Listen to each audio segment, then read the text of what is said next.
Good afternoon, Europe. Good evening, Taiwan. Good morning, America. Welcome to this new webinar about the case of a Taiji man in Taiwan. Today is a very important day. It is the UN International Day for the Right to the Truth concerning gross human rights violations. The right to the truth is often invoked in the context of gross violations of human rights and grave breaches of humanitarian law. The relatives of victims of summary executions, enforced disappearance, missing persons, abducted children, torture, require to know what happened to them.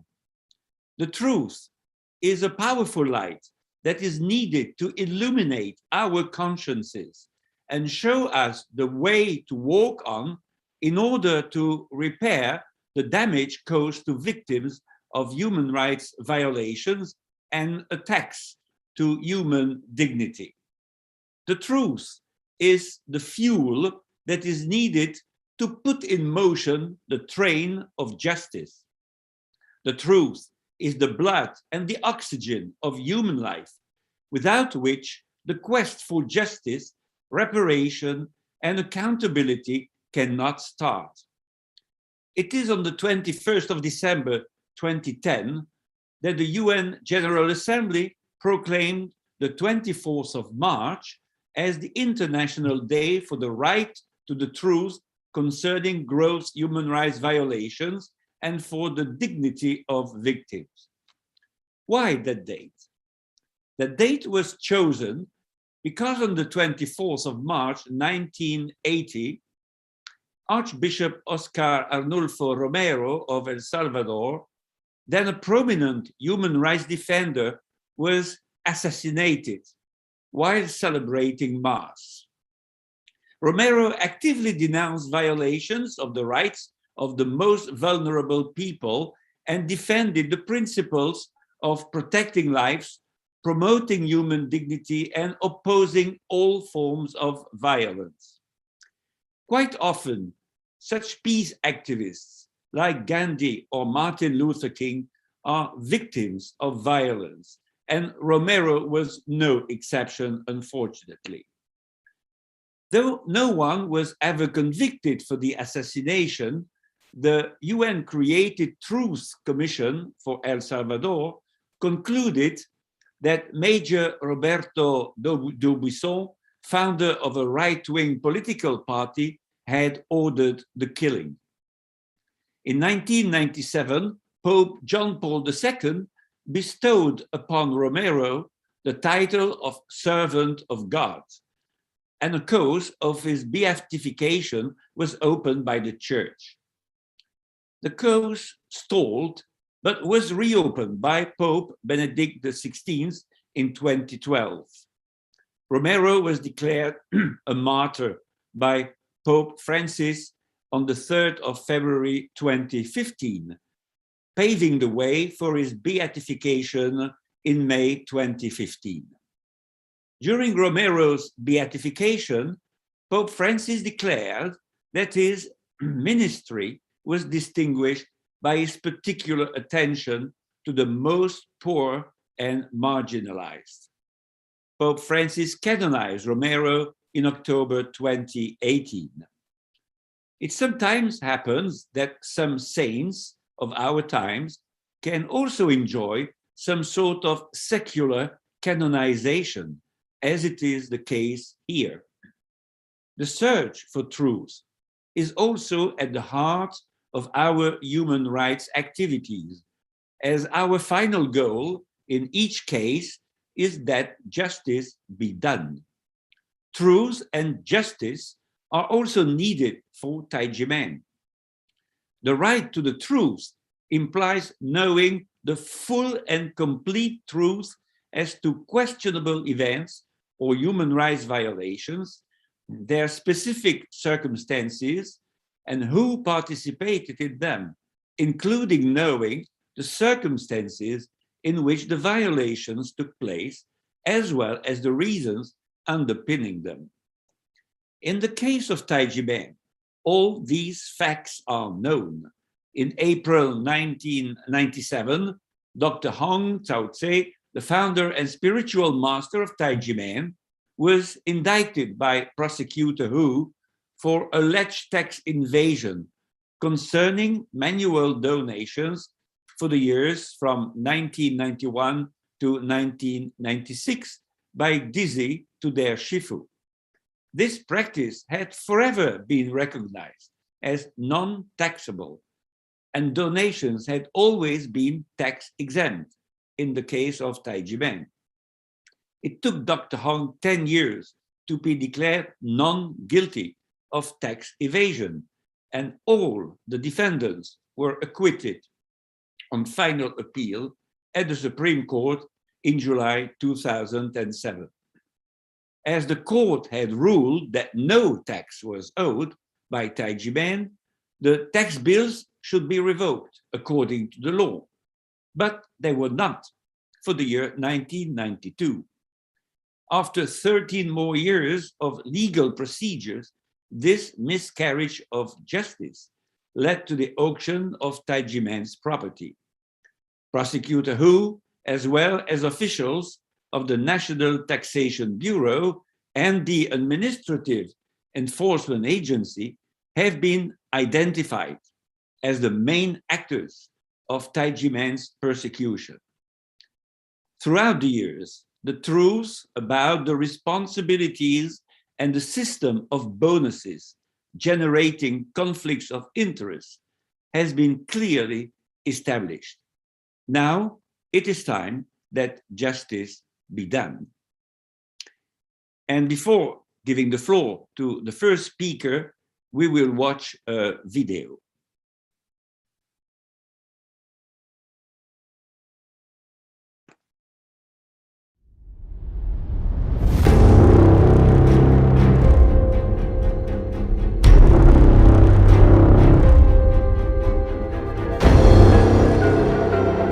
我从他的眼神里面看到一丝闪过一丝的阴影。检察官用你的眼神就可以判断是不是要起诉你的话，那我们台湾就有名字。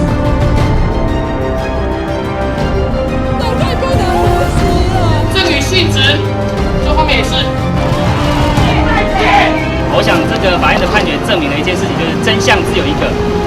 太基本是清清白白，真金不怕火炼。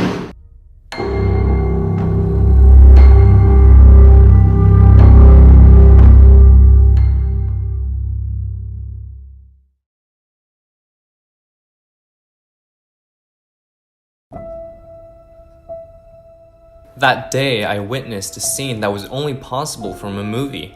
Watching the inspectors rush in with ammunition, we all froze. In the loud scolding like in slow motion, though no one opened fire, the camera flashed in front of my eyes felt like continuous gunfire, so dazzling and unreal. Frowning, squinting, there were many doubts in my heart, but looking at the detained people and objects, my body started to shake uncontrollably. This must be a dream, a nightmare. Tears blurred my vision. I squeezed my arm only to find that this was a reality, more terrifying than a nightmare. I needed to wake up, needed someone to tell me what happened.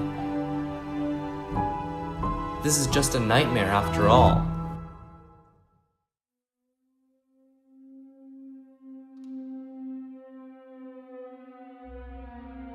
On December 19, 1996, Prosecutor Ho Kwan-ren, in the name of a religious crackdown, searched 12 Taijimen academies with 19 troops, accompanied by major media outlets, as if he wanted to paint a heroic image under the spotlight, rather than to pursue the truth.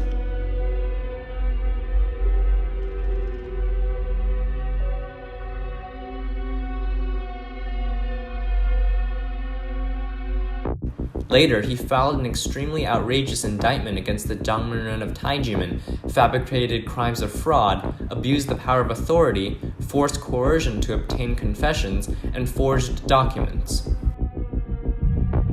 这个很生气，杠那两个唱歌，他说：“你没吃，你念什么修什么？你一点慈悲心都没有。你的家里人要被，他也被关了，你还不赶快救他？” The whole process severely damaged the people's trust in the judicial system. With the media's lavish reports and ridiculous exaggeration, suddenly the Taijimen Dizi fell victim to this political purge. 我被陌生的男生把我的肩膀一拉，你怎么还敢穿这种衣服？你们太极门怎么样？就开始这样子对着我就吼。It is obvious that Huang tried to exterminate Taijimen, and the plan was working.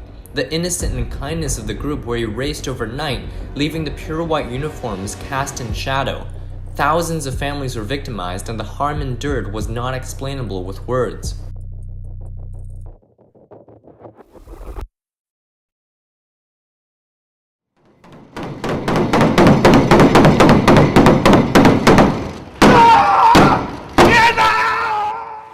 Taijimen has been innocent from the beginning. Many Taijimen Dizi cry injustice as Taijimen has suffered unjustified cases of extermination for no reason. It is the Zhangmenren of Taijimen Academy and his wife who suffered the most, but they and their disciples have never given up on defending their innocence. After many efforts, the criminal case was finally determined by the Supreme Court of Taiwan in 2007. Taijimen was not guilty and had no tax evasion. The Supreme Court also confirmed the nature of the Jing Shi Li as gifts, and there was no taxation problem. All innocent defendants received national compensation, further proving that this case was a false case from the beginning. 拿到这个原有赔偿金呢，对于他们来说呢，其实已经是迟来的正义了。他们这10年、20年当中啊，受到很多的冤屈啊，那甚至于很多是妻离子散、家破人亡。A few short sentences, less than 30 seconds, but behind it was a long 10 years and 7 months. The criminal court summoned about 200 witnesses, 58 courts, and took a total of 9,570 minutes. Every minute, every second carries with it countless blood, tears, and grievances. Finally, the belated justice of the innocents from the criminal case was ushered, but the taxation derived from the criminal case did not end as it should have. Due to the corruption of the NTB and the administrative court, a whole new round of nightmares began.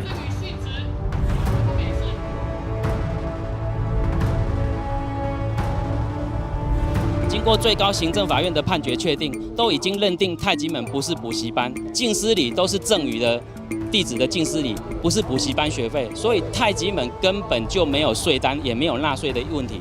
刑事罪定面理，也就是起诉就是完全不实，也就是说你完全没有举证，在完全没有举证之下所核发的税单当然是无效的，他应该要主动的来进行。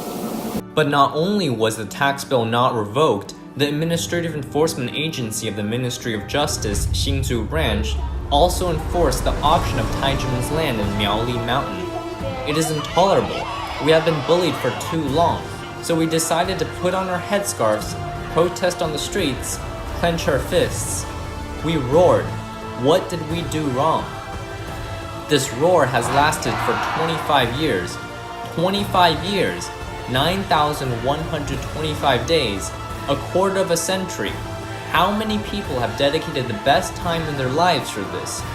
They were youth, filled with righteous indignation. Now they are gray-haired human rights fighters. They were young and beautiful women. Now they hold the hands of their children while protesting on the street. They were cheerful and innocent children. Now they stand on the front lines speaking through the microphone. They were even allies who could not resist the passage of time, who passed away before justice arrived.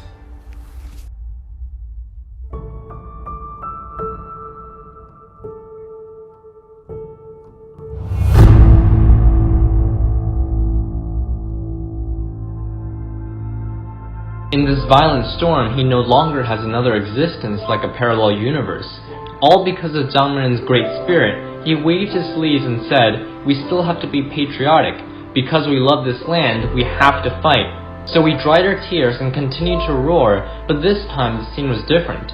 we are promoting Chinese martial arts with traditional weapons and feather fans to show the beauty and essence of the culture.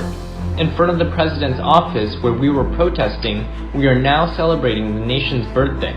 We were invited 10 times to perform at the national birthday celebration, and 8 times we performed on Ketagalan Boulevard. We did an important opening at the 2017 Universiade. We won the martial arts championship in Japan and performed at the Sydney Opera House during the Olympics to promote love and peace. The group has traveled across 5 continents to countless countries to promote the importance of conscience. In our homeland, we protest on the streets, but in the United Nations, we received countless compliments. It was not that there was no pain, tears never stopped flowing. Because we care, we endure the sorrow. Because of faith, we bear the humiliation. This is all because we hope to show our smiles.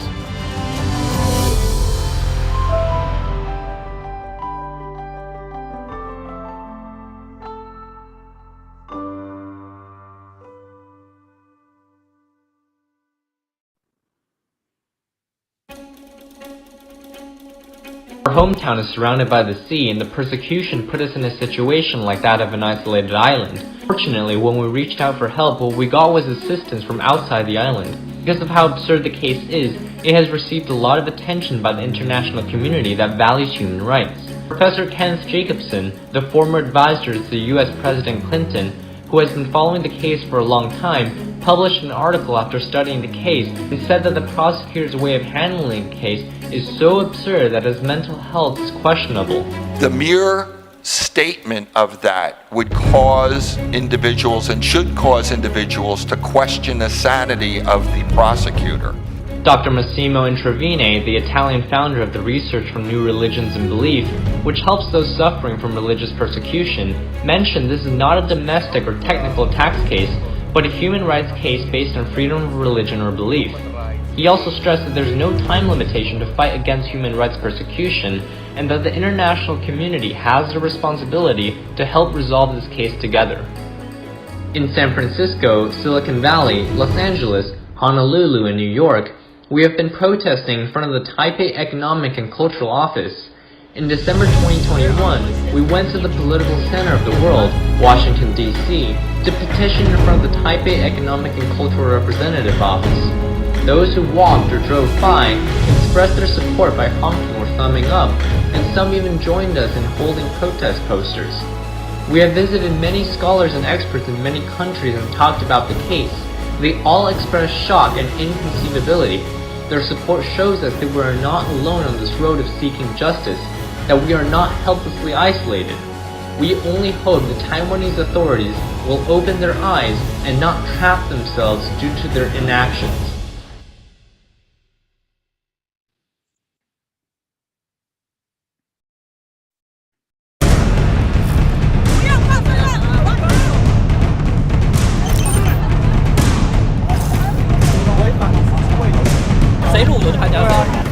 On September 19, 2020, a group of volunteers from the Legal and Tax Reform League was holding posters at a crossroads in Hsinchu when all of a sudden a big group of police officers showed up questioning the volunteers. The atmosphere then was very tense, and the police officers started to shout at the volunteers. During the chaos, an officer forcefully stuffed a sign into the hands of one of the volunteers, Ms. Huang. The officer accused her of criminal behavior and handcuffed her without explaining why. Without knowing what crime she has committed, Ms. Huang was taken to Liujia police station, then transferred to the district prosecutor's office overnight. An innocent volunteer was tortured for almost 8 hours. After she was released by the prosecutor's office, she felt dizzy and was sent to a hospital. She was later diagnosed with acute stress disorder. The next day, the precinct chief of Zhubei Hsinchu County Police Bureau held a press conference trying to discredit Ms. Huang. He smeared an unarmed elderly volunteer as a criminal, lying about the truth of the incident, which is very similar to the process of the Taichman tax case 25 years ago. First detaining and intimidating innocent people, then publicly denouncing the innocent in front of the media. For us who have been persecuted for 25 years, it is like sprinkling salt on our wounds, adding fuel to the fire. We thought this would have happened in a totalitarian state, but it unbelievably happened to us, at a place we know so well, in a so-called democratic country. But even so, we are not giving up, because we love our country, because we want it to become a better place. For 25 years, we have not been afraid. No matter how hard the rain falls, how hot the blazing sun shines, the raging fire in our hearts will never be extinguished. What ignites the fire is the anger from being mistreated. What ignites the fire is the pain the taxation victims suffered. What ignites the fire is the perseverance to pursue justice.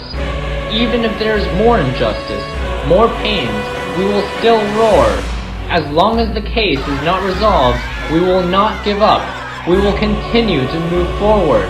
If the fabricated Taijiman tax case is not redressed, the raging fire will never be extinguished.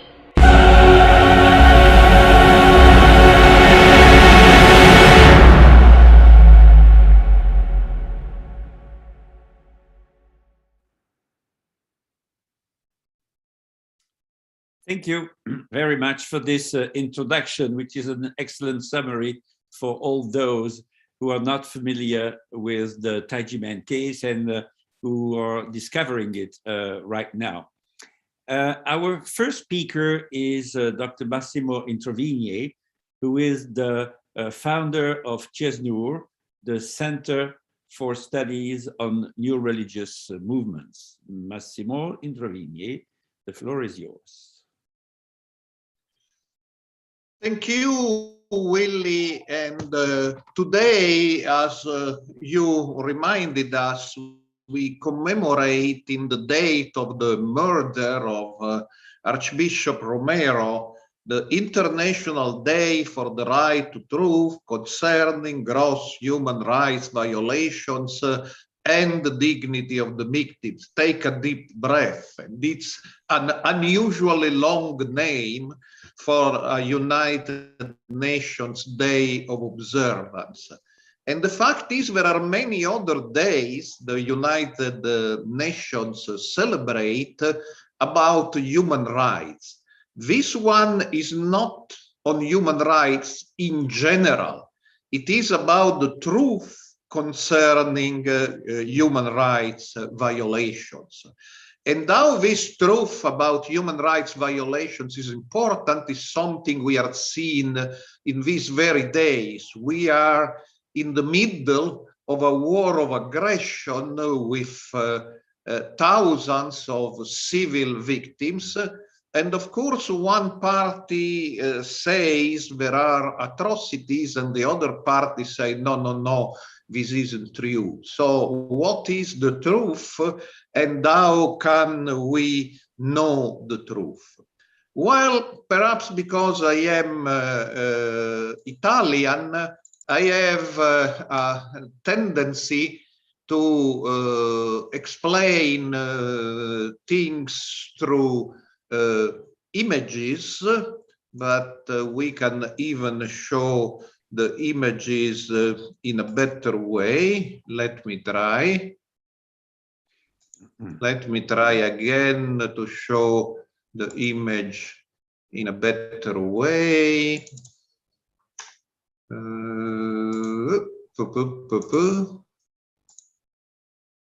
Exactly. But no, it's not easy to go in full screen, so we should be here with something less than a full screen. Voila. So what you see in the center is one of the most famous paintings about truth. It's called Allegory of Truth and Time by Italian Baroque painter Annibale Carracci, and it belongs to the Queen of England. It's in the royal castle of Hampton Court. And it has been in the collections of the monarchy of England for centuries, but it was a rare case of a painting which was appreciated for its message and its beauty, but nobody knew who had painted it. Only in the 20th century it came out. The author was Annibale Carracci, who is, of course, a famous painter. Now, what we see immediately is something which is not very original, and the truth, the character with a halo in the center, is naked. But this is not invented by Carracci, and it's indeed very old. Is the Latin Roman poet Horace first used the expression nuda veritas, the naked truth. And why the truth is naked? It's naked because if you put too many clothings, you complicate the situation. The truth is normally simple, and those who want to hide the truth create more complication. But what is important and original to Carracci, probably he found it in a book, but he is the first one putting it in a painting, is what you do not see here. Imagine this is a film. Here we have a frame, but there is a previous frame. And in the previous frame that we do not see, the poor truth was confined in the bottom of a well. And you see the well. So now truth has been lifted out of the well by this character, the old man, and the old man is time, meaning normally if you let time pass, the truth will come out. And the truth couldn't come out before because the green lady you see under the feet of truth, that's lie or slender, and she was keeping the well closed. So she tried to make sure that the truth will not come out, but in the end it did. And what is happening? There is some celebration on the left and on the right. There are two big characters. Actually, we know these were two statues which no longer exist. They were Roman statues on the Capitol of Rome, and Carracci knew about it about them from a certain book, and they represent the auspicious event and the favorable harmonious event, but in the language of Taiji Men, without forcing too much, we can say we represent peace and love. So there are forces who want to keep the truth hidden, but when the truth comes out of the well, we have a civilization of peace and love. Now, before this painting by Carracci, we do not see anywhere the truth coming out of the well. But after this painting, even people didn't know it was by Carracci, but they knew the painting. The painting was very appreciated. After Carracci, the association between the truth and the well becomes very common, and eventually it also becomes political. So here, for example, we see the prince of academic French painter, bit rhetoric, Jean-Léon Gérôme, and he paints in 1896 the truth coming out of the well, quite upset. She has been confined in the well for too long. Now she has a whip in her hands, and she would take revenge on those who have hidden the truth for too long. This is a few years later, is 1898, and this is clearly political. You can agree or disagree, of course. Is by Edouard de Baponstant, and it's a painting called Truth Leaving the Well, and it's referred to the case of Dreyfus, the case of the Jewish officer within anti-Semitic context was falsely accused of having sold French military secrets to Germany. And those who supported Dreyfus believed that the army and the Catholic clergy had framed Dreyfus because they didn't like the Jews, basically. So you see a priest and a military man, but dressed in very old-fashioned, in fashion of the 16th century, not of the 19th century. So the painter wants to show, of course, the painter had his own political ideas, that those preventing the truth from coming out of the well are quite reactionary politician. But of course, the level of Carracci from an artistic point of view is much superior. So I would say that these images of truth apply very well to the story of Taiji Men, because the truth in the story of Taiji Men is naked, in the sense that the truth is basically simple. We know who is right, we know who is wrong, we know Taiji Men has been persecuted, we know who are the persecutors. So it's basically simple. Then there are a lot of technical details, but the truth in its essence is not at all complicated.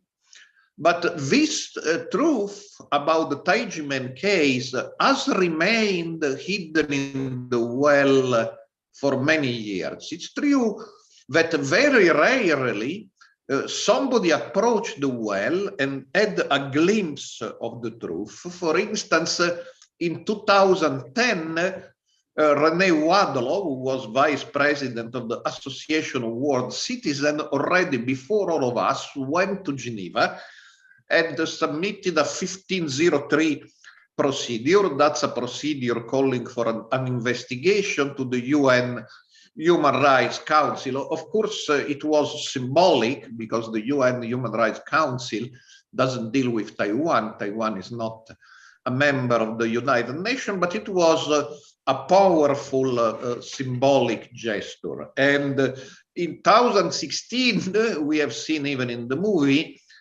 Professor Ken Jacobsen, a distinguished American scholar, went to Taiwan and testified before the legislative Yuan. So we should salute these pioneers. They came before us, but it was rare.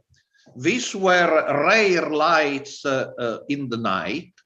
Truth sometimes managed to raise their head outside the well, but then went down again.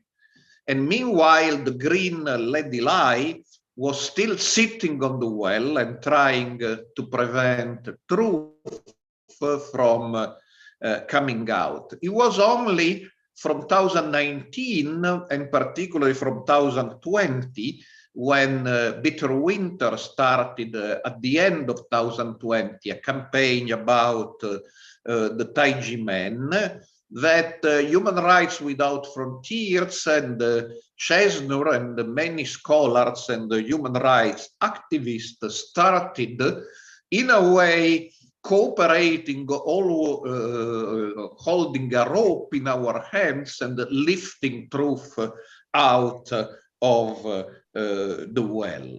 So, and for this, time was needed. So Carracci's basic message is true. Normally, truth comes out, but it comes out after time. In conclusion, I would ask you to consider that the United Nations Day we observe today reminds us that truth is very important for human rights, but knowing the truth is not enough.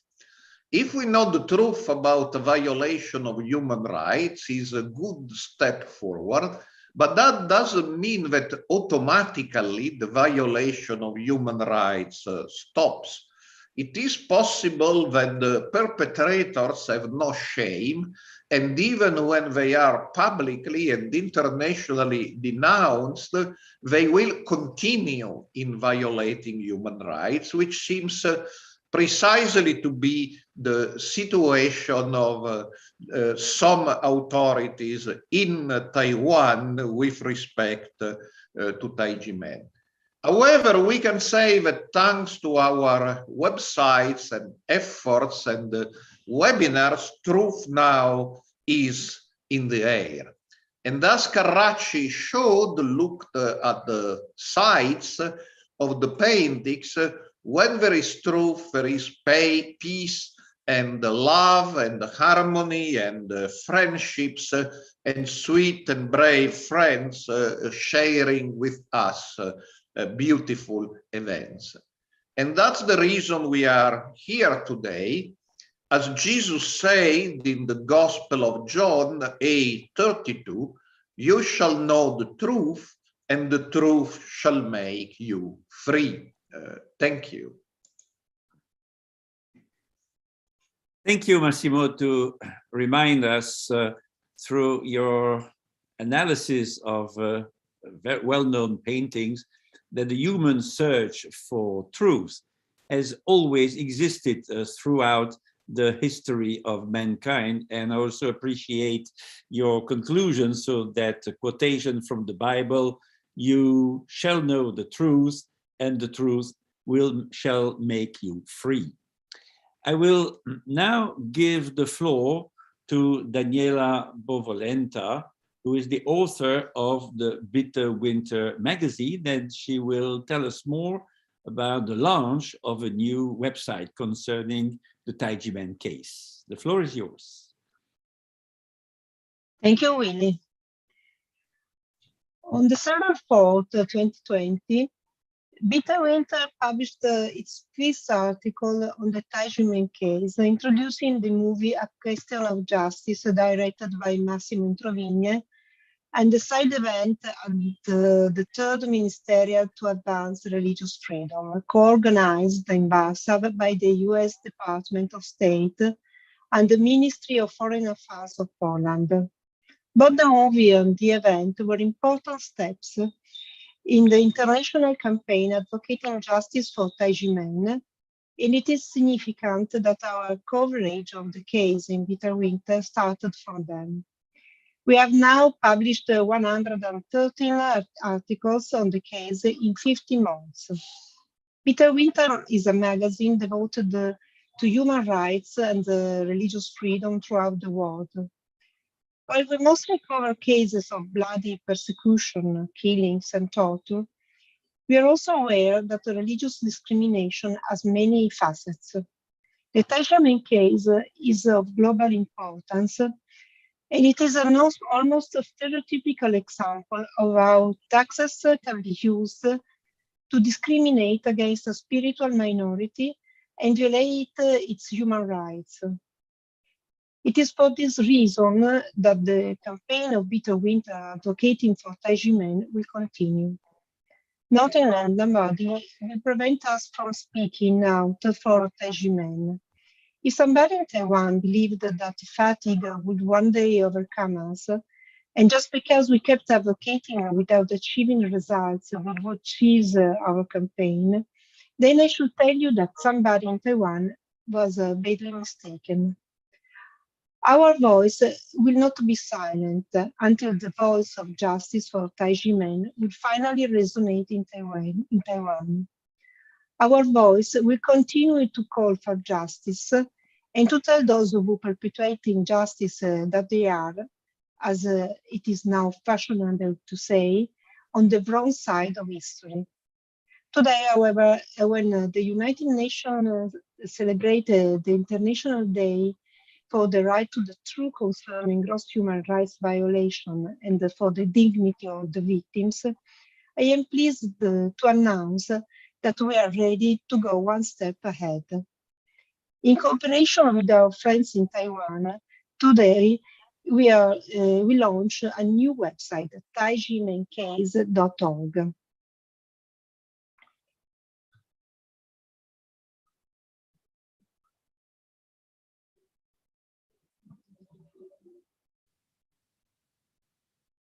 The new website does not mean that Bitter Winter, which has a global audience with multiple interests, will stop publishing about the Taijimen case. On the contrary, we plan to continue our regular plan of publishing news about the webinars and seminars and about the presentation of the Taijimen case in international scholarly conferences and the religious liberty events, as well as individual papers from these webinars and events.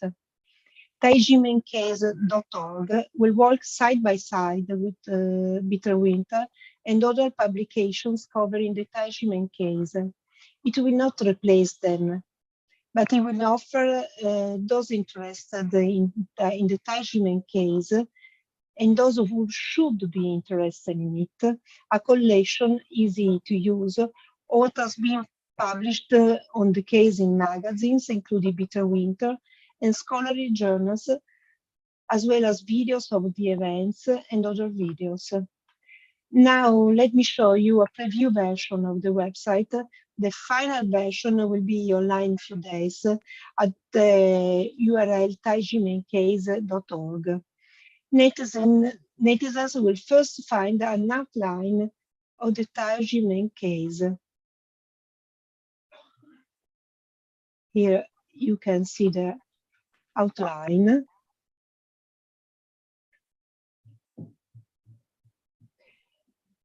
In 10 minutes, they will be equipped to answer 3 crucial questions. What is Taijimen?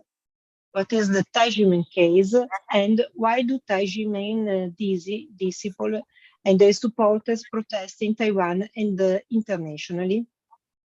From this outline, they will understand that in its basic features, that the Taijimen case is simple.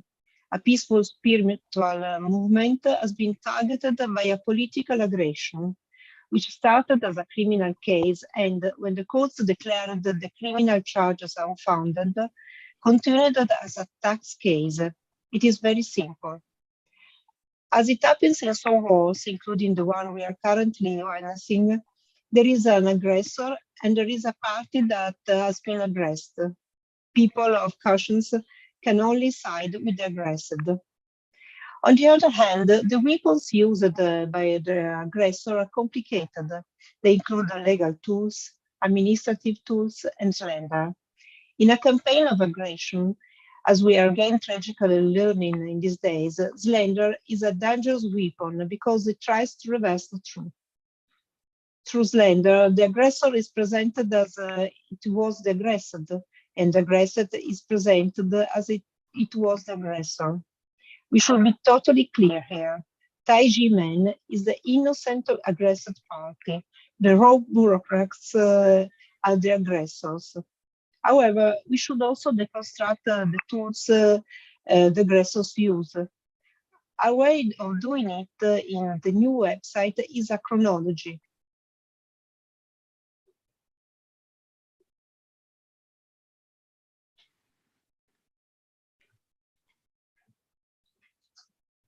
Here you can see the chronology.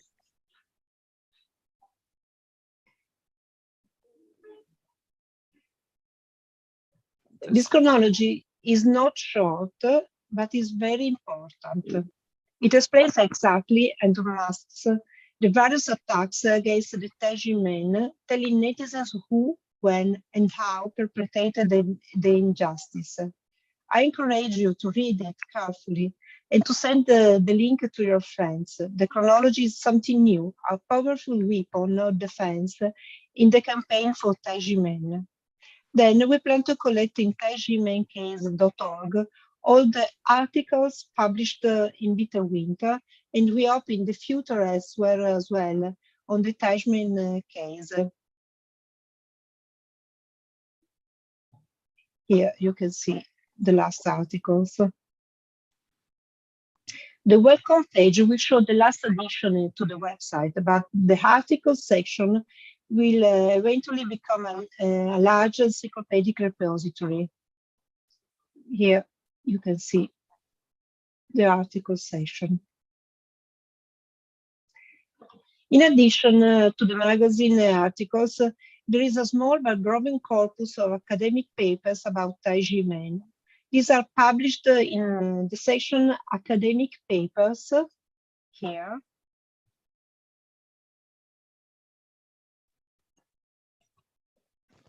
And you can be downloaded. Another section, Documents, here, presents the statements that our friends of the Coordination des Associations et des Particuliers pour la Liberté de Conscience, a United Nations ECOSOC accredited NGO, have presented to the United Nations Human Rights Council in Geneva, and later scholars and associations have written to the President of Taiwan. You will also see the videos and films in the session videos grow day by day. Here, the session with the videos.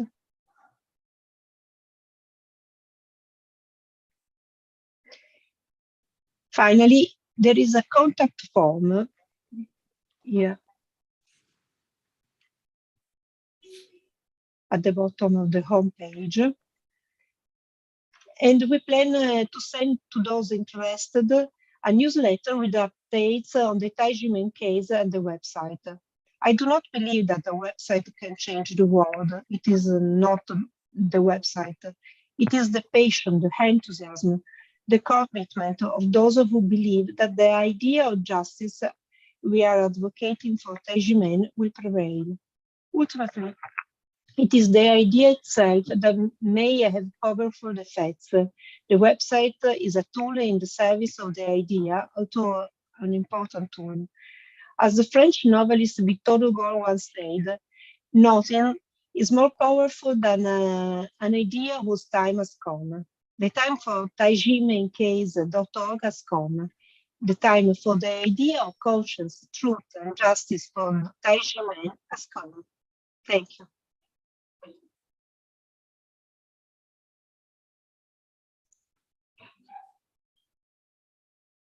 What an amazing job. That is absolutely impressive. And it will be so useful for us, for our advocacy to, it will be a fantastic weapon, in fact, to convince people they should join us in the fight for the Teichmann case. Yesterday, I was at the theater at a concert, and one of the songs was "The Show Must Go On." In the case of Teichmann, I think we can similarly say the fight must go on. And with such a tool, I think we can move further with more collaborators, more people who will help us to get justice for Teichmann. Now I will give the floor to Francesco Curto, an Italian attorney, member of the committee of Fedinsieme, and he will tell us about the legal truth about the Teichmann case. The floor is yours, Francesco. Thank you, Willy. Thank you very much. Buonasera a tutti e ben ritrovati. Sono molto felice di essere nuovamente qui con voi per questo nuovo incontro. Ringrazio il CESNUR e lo Human Rights Without Frontiers per l'invito a partecipare nuovamente a questo importante incontro online. Prima di cominciare il mio intervento mi presento. Sono Francesco Curto, avvocato italiano, presidente del Comitato Fedinsieme, che è una realtà molto attiva nel dialogo interculturale ed interreligioso. Negli anni passati ho avuto modo di conoscere direttamente in un incontro tenuto proprio qui a Torino, il dottor Huang e alcuni membri del Tiffany e grazie al professor Massimo Introvigne ho avuto poi modo di approfondire le problematiche giuridiche e fiscali che stanno vivendo stanno vivendo sotto questi aspetti da lungo tempo. So, hello again. I've been here in this webinars before, and I thank CESNUR and Human Rights Without Frontiers for the invitation. For those who listen to me for the first time, I'm Francesco Curto, an Italian attorney and the president of Fedinsieme, Faith Together, a committee that is particularly active in intercultural and interreligious dialogue. In the past few years, I had the opportunity first to personally meet Dr. Huang here in Turin at an event, and later to study the legal and fiscal problems that Taiji men have been experiencing for a long time and attend some of these webinars. Grazie Massimo per questo supporto nella traduzione. Come detto da molti membri del Comitato Fedinsieme che sono intervenuti in precedenti incontri, la promozione di valori di una società, dei valori di una società di pace non è mai semplice perché molto ricca di ostacoli. Questi ostacoli talora sono interni ai movimenti che si occupano di questo tema, paradossalmente, ma molto spesso sono esterni, ossia determinati da realtà o soggetti che per logiche attinenti all'ego oppure alla scarsa intelligenza attuano meccanismi di contrasto e resistenza. Nel caso del Tiffany e del dottor Huang, questi meccanismi di contrasto e resistenza sono evidenti. Ne ho parlato nel mio precedente incontro e ineriscono una sorta di, perdonate la tecnicismo, persecuzione fiscale.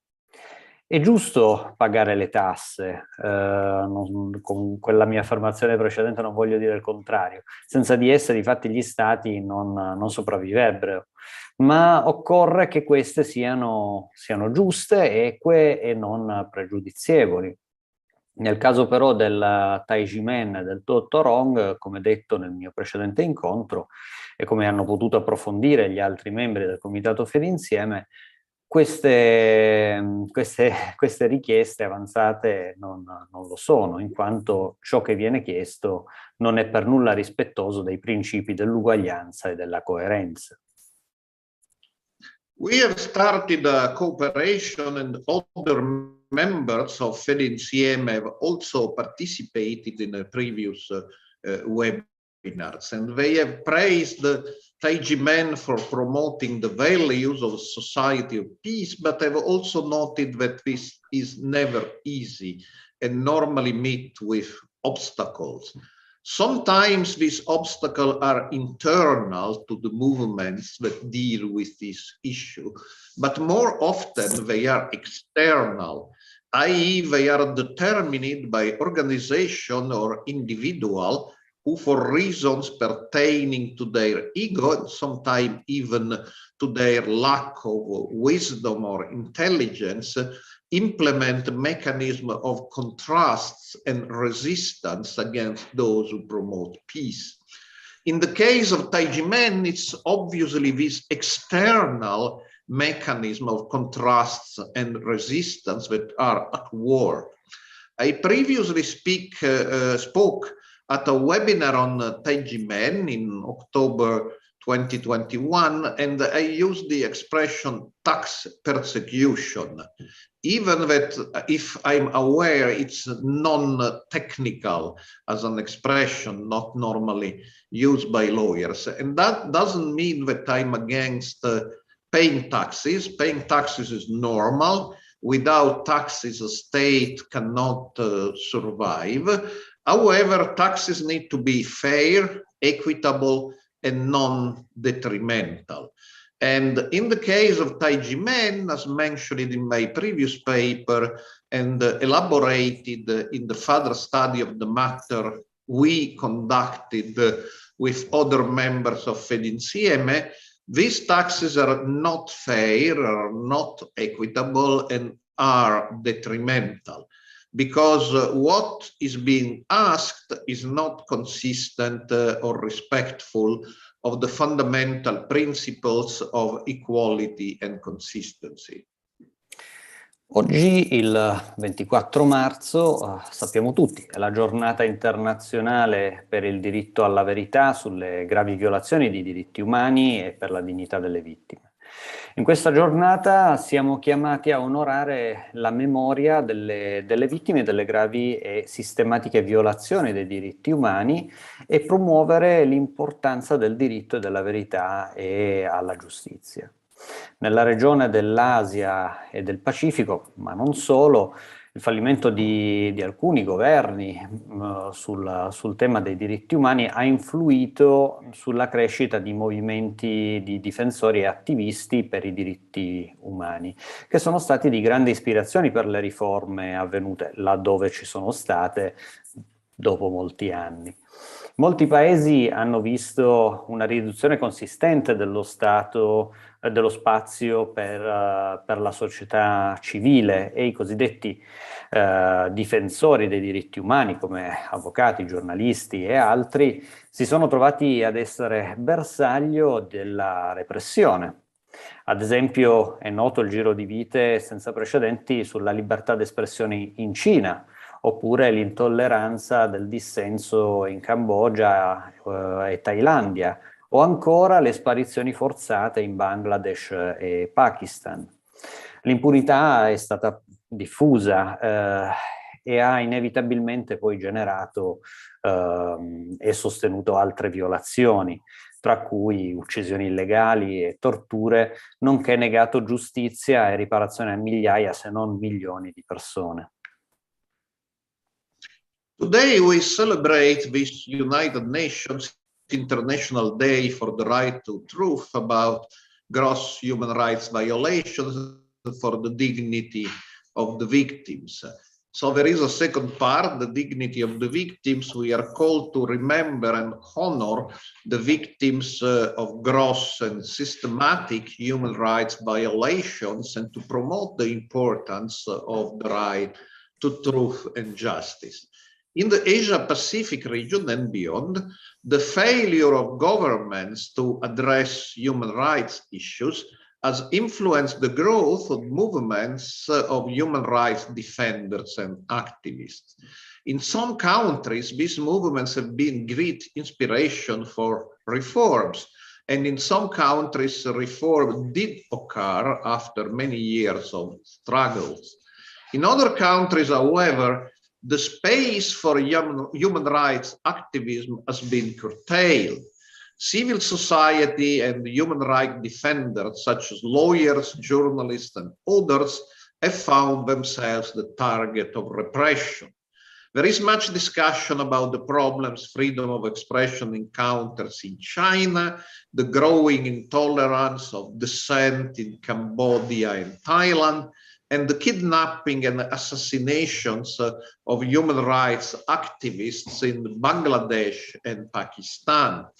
In some countries, the impunity of the perpetrators of these crimes has become widespread and thus inevitably generated and sustained other violations, including more unlawful killings and torture, as well as denied justice and redress to thousands, if not millions, of citizens.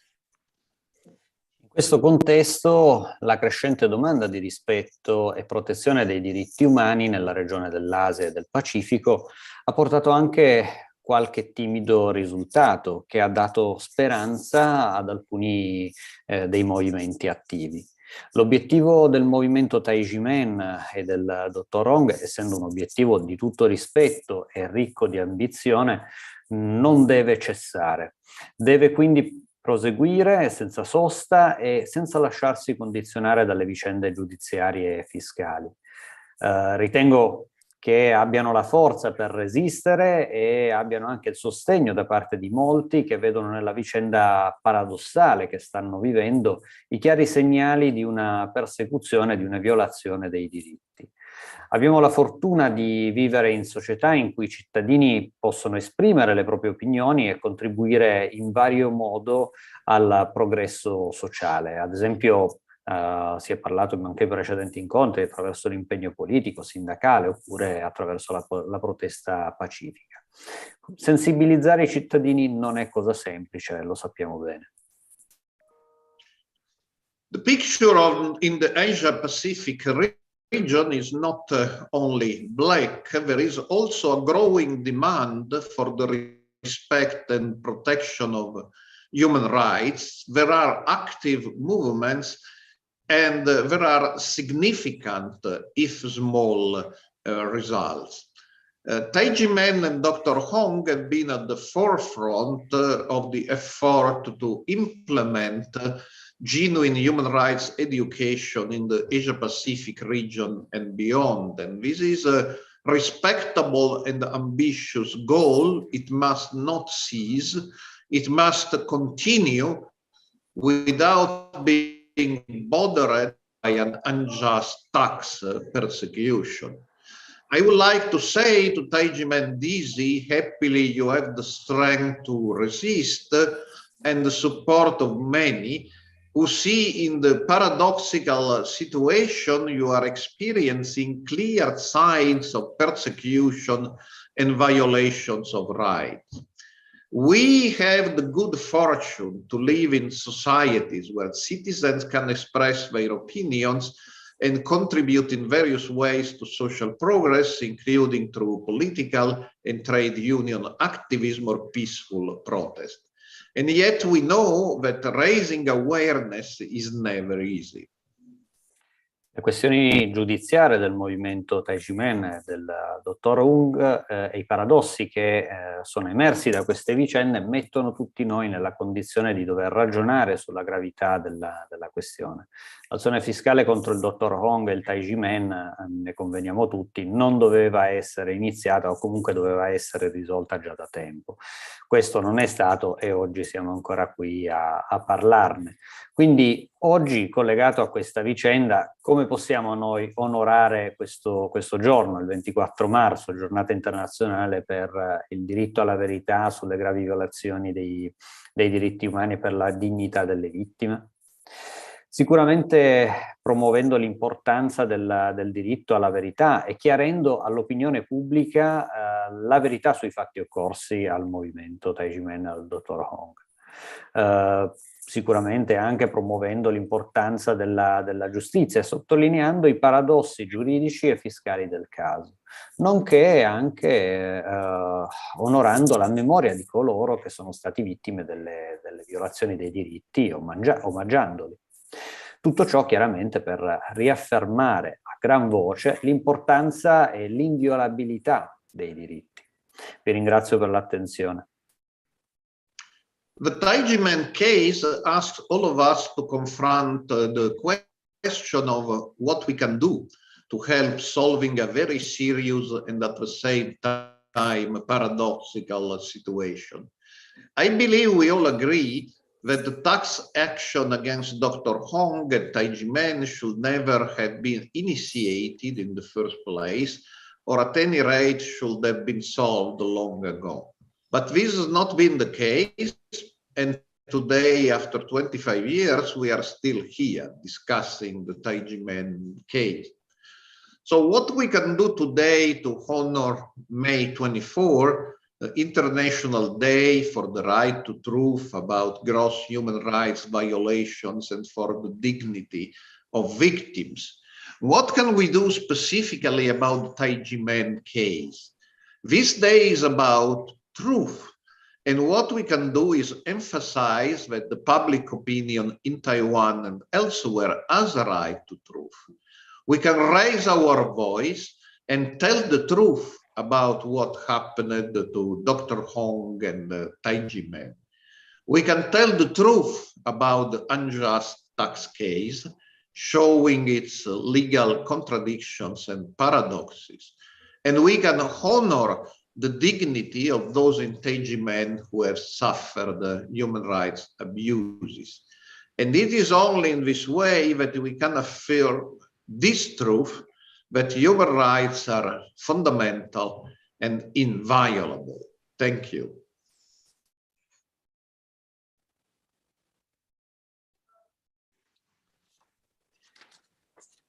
Thank you.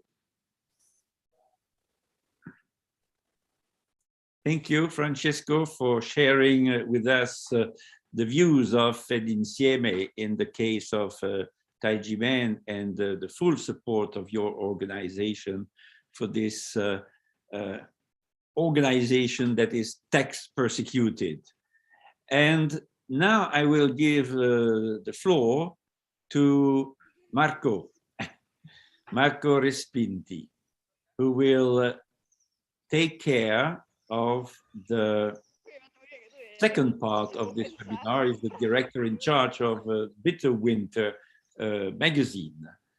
Marco, I think you're online. The floor is yours. Thank you, Billy. Thank you, everyone. And greetings from Rome, the Eternal City. I'm in most wonderful park, downtown Rome. And as much as I wanted and I wish, I'm not on vacation. I'm here for a major event for promoting and defending religious liberty in Asia. And it's my pleasure to be, in the meantime, here with you, introducing the second session of this webinar, of today's webinar, on such an important day for addressing truth, seeking truth, and defending the victims of denied truth.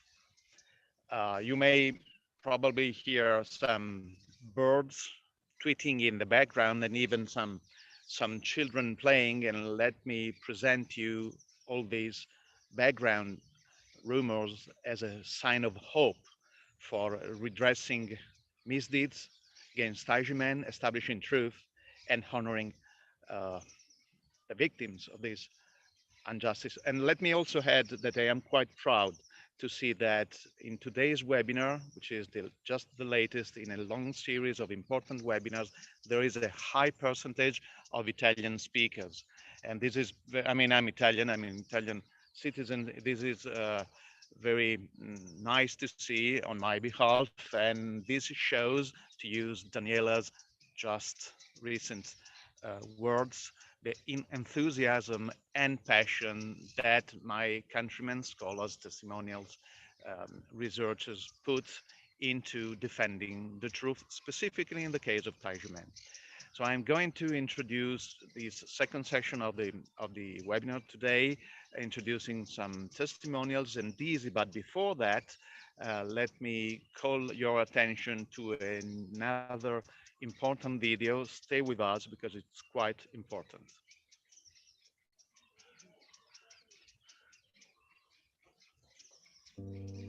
Unbreakable Bonds, Episode 1. The story happened in Taiwan after the end of martial law, but the legacy of the White Terror remains. Taiji men is an ancient menpei of Qigong, martial arts, and self-cultivation. It is also an international non-profit public welfare cultural organization that aims to promote Taiji men culture and improve global citizens' physical, mental, and spiritual health. With one heart, Taiji men's Shifu and Dizi have visited 101 countries so far to promote messages of love and peace, and Taiji men has been invited to perform on the National Day in front of the presidential office 8 times. The Taiji men bogus case began after the 1996 presidential election. Taiji men was caught in the crossfire of the government's religious crackdown and political purge. Despite poison pen letters against Taiji men, Kaohsiung and Hsinchu district prosecutor offices found no illegal activity at Taiji men and closed the case. However, prosecutor Ho Quanzhen used false witnesses and fake evidence to frame and persecute Taiji men, leading to illegal taxation by the NTB. In 2007, the Supreme Court found Taiji men innocent of tax evasion and all other charges. In 2009, the government awarded compensation for wrongful imprisonment the unjust Taiji men case. The NTB disregarded the Supreme Court's decision that Taiji men was innocent and owed no taxes. The NTB continued to impose illegal tax bills, so-called never-ending tax bills. The corrupt NTB officials and administrative enforcement agency illegally persecuted Taiji men for over 20 years, and this disaster has not ended till this day. On the afternoon of December 19, 1996, some Taiji men Dizi were having a good chat while cleaning up or playing with their grandchildren at the academy. A group of people broke in. Prosecutor Ho Kwon-jen, infamous for his harshness, commanded investigators and hundreds of armed police officers to search Taiji men. Ho Kwon-jen ordered, "Search this place." Searches were conducted in 12 Taiji men academies across the nation, and several houses of Taiji men Dizi. Pieces of paper were scattered, and drawers were pulled out. Documents, videotapes, and even personal items were taken away, as critical evidence, including the treasured photos collected by Shifu. It was also taken away as significant evidence. A total of 12 large boxes were seized. Everyone panicked. Don't know what to do. What should we do? Taiji men Dizi decided. We'll wait for Shifu's return and see what to do next. However, Shifu didn't come back that day. At the investigation bureau, Shifu gave truthful and clear answers to the questions. But what the investigator cares about was how to make the results of the investigation can fit the story that the prosecutor has already made up in his mind. Shifu was transferred from the investigation bureau to the prosecutor's office for investigation. Breaking news, police cracking down on a major scam group. That night the press had a field day, broadcasting the afternoon search. And the alleged crime made headlines in the newspapers that would be published the next day. Shifu was taken into custody. At the time, Shifu's wife just had a back surgery, and Taiji men Dizi were worried that she would not be able to withstand the prolonged investigation. However, after a phone call from Dizi said, "Shifu was detained. Prosecutor Ho threatened to interrogate you." Shifu's wife handed all the cash on hand to Taiji men Dizi, as if to say she didn't expect to return soon. Some of the academies were rented, and there were utility bills and other expenses. The Dizi couldn't live without Taiji men, their second home. Shifu's wife took the initiative to go to the investigation bureau. The prosecutor was furious, yelled at her, teased her, and even threatened her. "If you don't cooperate, I will get your sons back from abroad." Without any criminal evidence against her. Shifu's wife, simply a housewife, was also taken into custody. Prosecutor Ho deliberately hid evidence favorable to the defense when transferring this case to the court, resulting in Zhang Menren and his wife be detained for as long as 159 and 155 days respectively. On December 24th, that day is the Christmas Eve, Chen, a Taiji men Dizi, was woken up by investigators early in the morning. They ransacked his house, even his daughter's rooms. In the end, they seized some random items. While no one accused him of any crime, Chen was held in custody for 116 days. Peng, who had been infertile for 17 years, just gave birth to a baby after joining Taiji men and practicing Qigong. After her house was searched, she was taken directly to Investigation Bureau. After she answered the question, she was also taken into custody and confined. Ho Kwon-jen never notified her family, and the school she worked for by the book. She suddenly disappeared. The school sent a letter to Taipei District Attorney's Office, and only got a reply a week later, to confirm that she has been detained a week ago. Her sudden disappearance caused a lot of stress in her family, and her 7-month-old baby was emotionally traumatized. Lee and Wen shared their experiences of practicing Tai Chi Men Qigong in an interview by the media a few days ago. We have grown healthier and happier after practicing Qigong at Taiji Men. For this reason, their houses were also searched. Investigators also came to search their houses at dawn. More ridiculously, the address on the search warrant was wrong. After the investigators ransacked their house, Move it. Lee's wife was helpless when seeing her husband being taken away rudely. She had to pretend to be calm and comfort their 5-year-old son. Tai Chi Men Dizi were afraid to tell their family members or call other brothers and sisters. Personal phone books were burned down to prevent others from being located. Wen's house was also searched after she was interviewed, so her husband's family members blamed her. You are not allowed to come in. Wen was not allowed to enter her home for 7 days. After the incident, Wen was under tremendous pressure, at home and at work, leading to a steep decline in her health, suffering from sadness, and passing away at a young age. At that time, Prosecutor Ho even kept talking via the press that I would detain 200 more Tai Chi Men Dizi, attempting to create a chilling effect. Dear viewer, the first episode of Unbreakable Bonds is here. Next, what illegal tricks will Ho Kwon-jen use to persecute Tai Chi Men Shifu and Dizi? Please continue to watch the second episode of Unbreakable Bonds.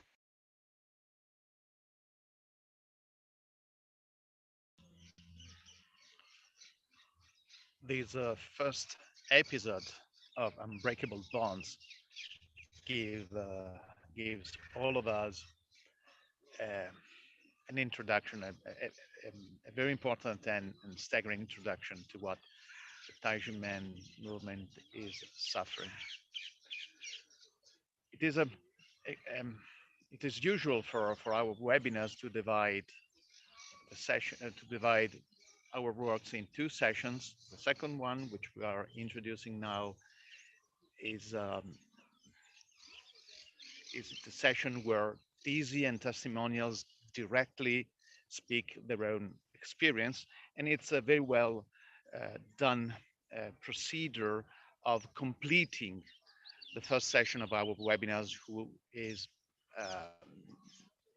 animated by scholars and researchers. So we first hear from scholars and scholarship, and then we go directly to the people who suffer. I always really appreciate these second sessions because it gets people right in the middle of things. So without no other words, we have 6 testimonials today, and I'm introducing the first one, who will address us through a pre-recorded video. His name is, he's an attorney. His name is Chang Jim, and he is the vice chairman of the Taiwan Jury Association.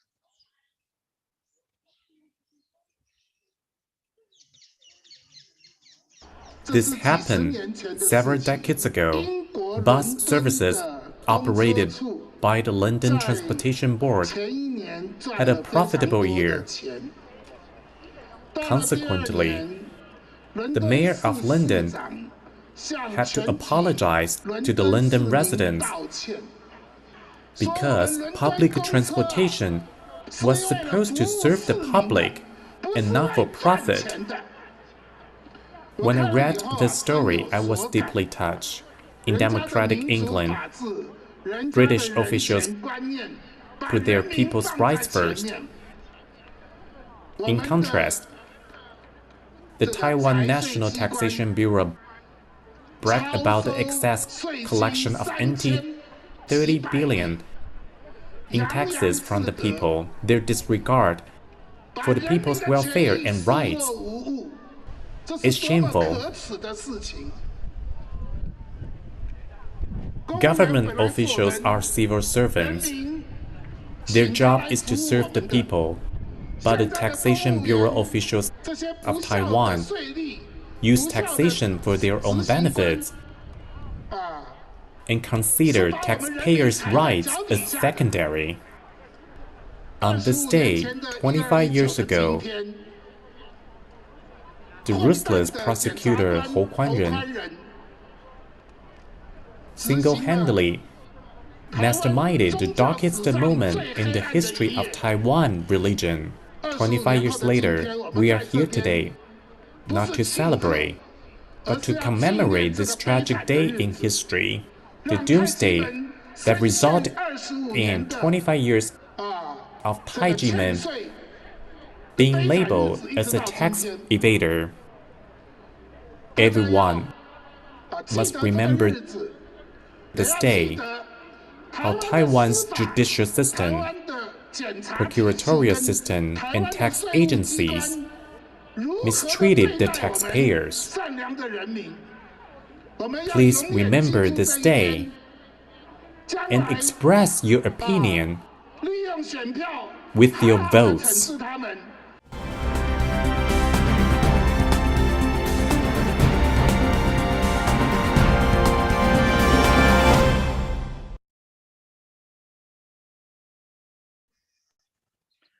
A very important kind of technical testimony from someone working within the legal world, which adds value to our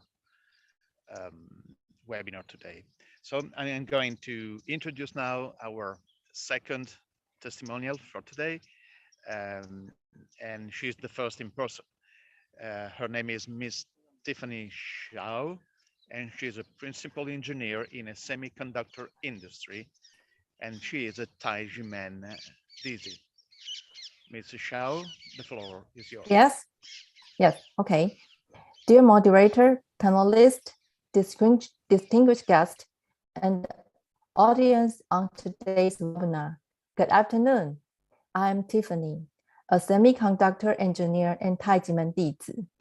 It is my honor to share on the webinar on the International Day for the Right to the Truth concerning gross human rights violation and for dignity of victims. As the engineer of world-leading semiconductor manufacturer, operating 24 hours a day, 365 days a year is a very demanding profession. I have been practicing Qigong to keep my body and mind healthy, meditating to calm my mind, and traveling around the world broaden my horizons. This reveals me. Some of my travel was particularly memorable, as it included human rights events on 5 continents and trips of love and peace led by my Shifu, Dr. Hong Daozi. The most impressive was the human rights workshop about Canadian Aboriginal in 2017, IHREC, 8th International Conference on Human Rights Education in Montreal, Canada.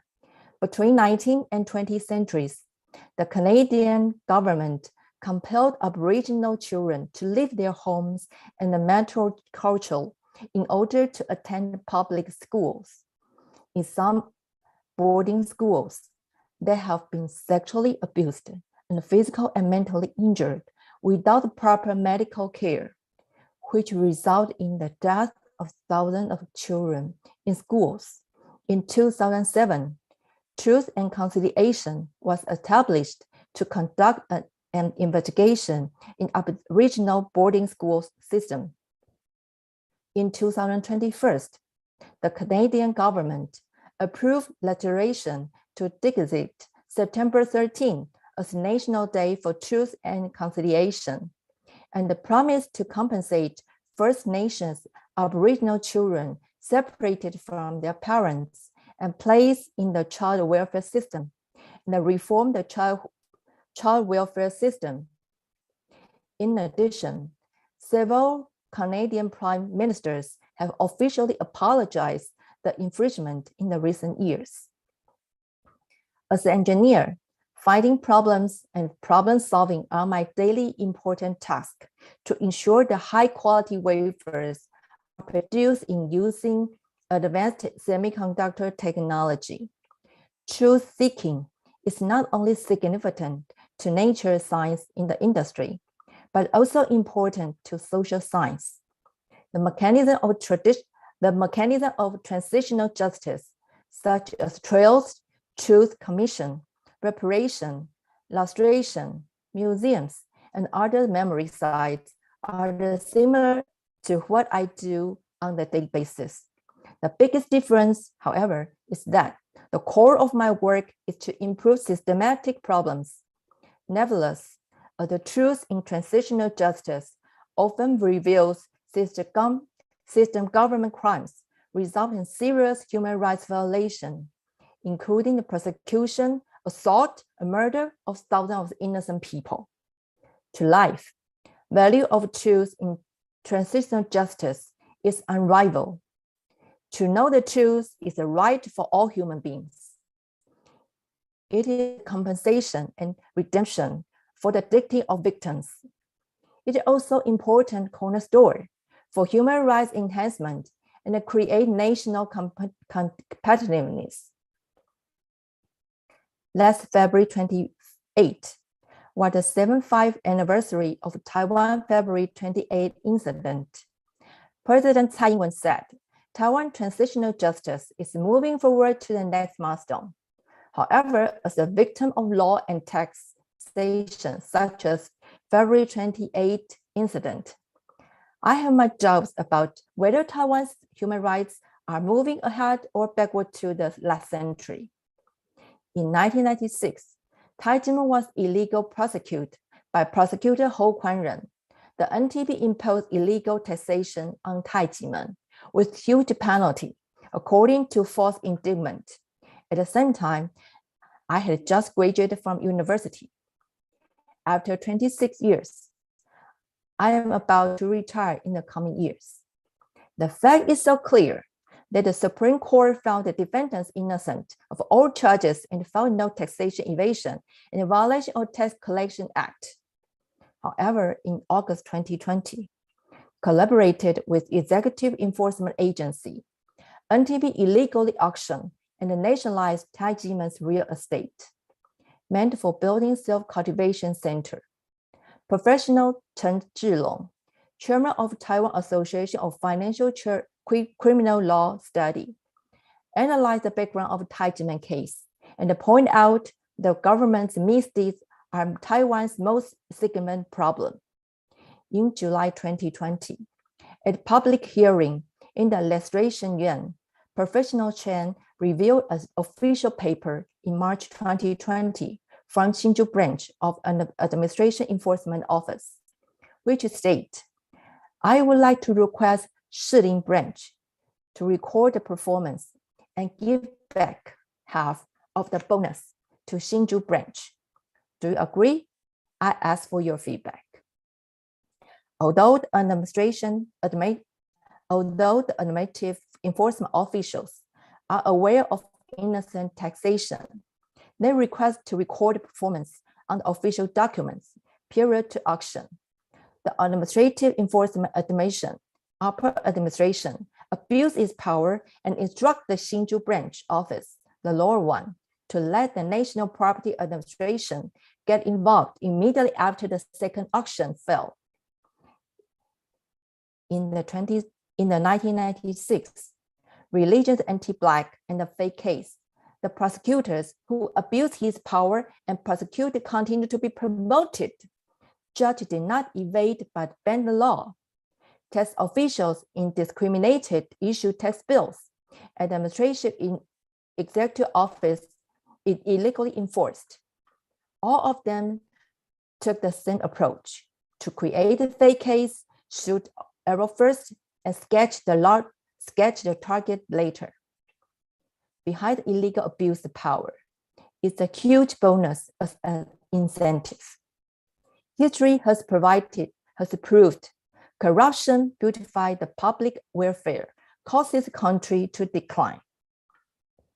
In the winter of 1996, before Tiananmen case happened, my sister's roommate in the university was the daughter of Mr.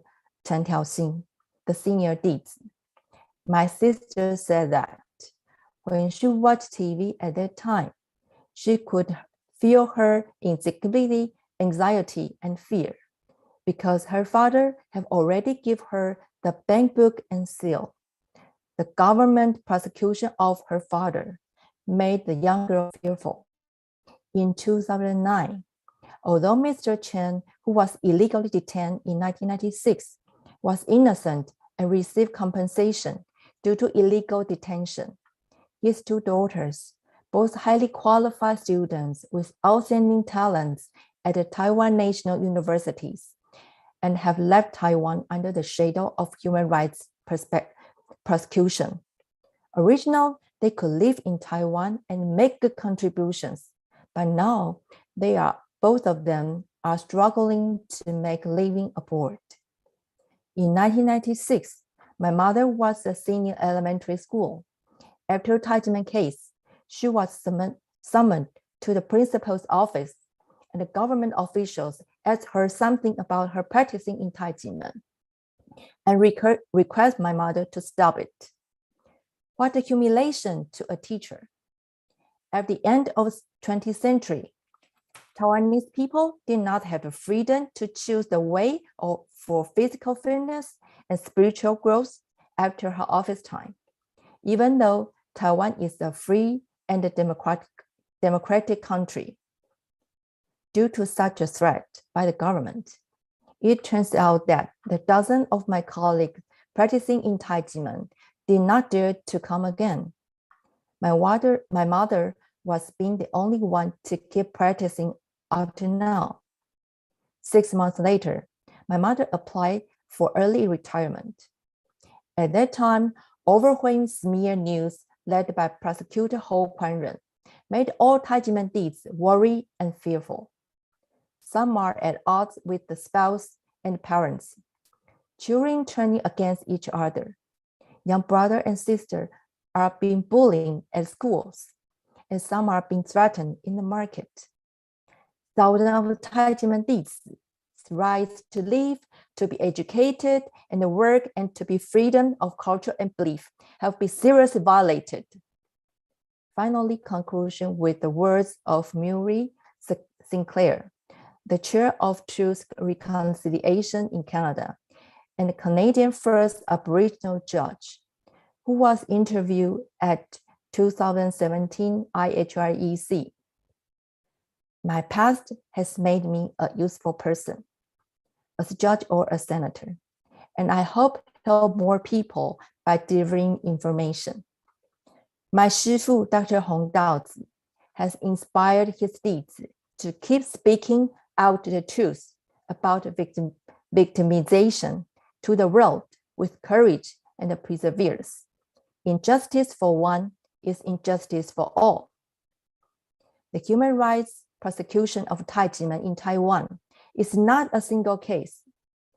As new enforcement cases have increased by 7.43 times, from 1.9 million in 2001 to 14.31 million in 2020. How many injustice cases are there? How many innocent people in Taiwan are crying in the dark? How many people around the world are suffering from serious human rights violation by the government? Thank you for your continuous support and encouragement in the past years. We are continue to insist on the truth, seek the truth, and fight for the truth throughout our lives. Thank you all. Thank you so much, Ms. Shao, for remembering us once more what governments and states, you mentioned specifically Canada, may do to their own citizens States and governments are supposed to protect people, and when they turn on the opposite, they become a terrestrial hell. And thank you so much also for remembering us the value of transitional justice to try to redress misdeeds. But when transitional justice is not done right away, properly, as in Taiwan, many more suffering may result. Thank you. It is now the turn of Mr. Nick Tan. He works in a financial industry and is a Taiji man, Dizi. Mr. Tan, the floor is yours. Thank you, Marco. Thank you, everyone. Hello, online distinguished guests and good friends. Watching the live broadcast, I'm Nick, and it is an honor to be able to speak out for justice with our predecessors who are consistently fighting for truth and human rights on this special day. UN Secretary General Antonio Guterres once said, "Let us commit ourselves to protecting those who seek truth and justice, and to providing effective remedies, and to restore dignity to victims." So today, on the International Day of Understanding the Truth about serious violations of human rights and upholding the dignity of victims, I would like to use my own stories to let the international community to judge whether the democracy, rule of law, and human rights claimed by Taiwan government have been truly improvement. I'm a 29 years old Taiwanese youth. I'm also an international volunteer of the United Nations NGO World Citizen Federation. And I have a more important identity. It's a disciple of Taiji man. I also feel very honored for this. I grew up in Taiji man. It is a place full of love and positive energy. It also let me know more about paying for others and know more about what is sharing. I'm very grateful to my father and mother who support me and let me follow my Shifu, Dr. Hong Dao's, at a very young age.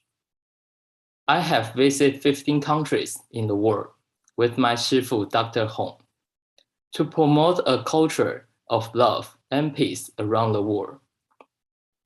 Just like in ancient times, Tang Shangzhang took his disciple to the West to learn the scriptures, and it was also like the most holy Confucius took his disciple around the world. And many interesting and unforgettable stories happened on the way. My master also taught me many principles of doing things. He also gave me the biggest fruit that others gave him, but he was reluctant to eat and left them to me, and I ate them happily in person, which felt very close to my Shifu.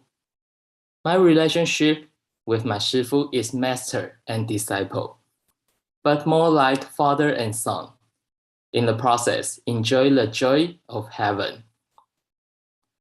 During the visit to South Asia, at the invitation of the Prime Minister of Bhutan, Jigme Tinlai, we arrived at the Prime Minister's villa, halfway up the mountain, and we were greeted with a very cordial greeting and afternoon tea.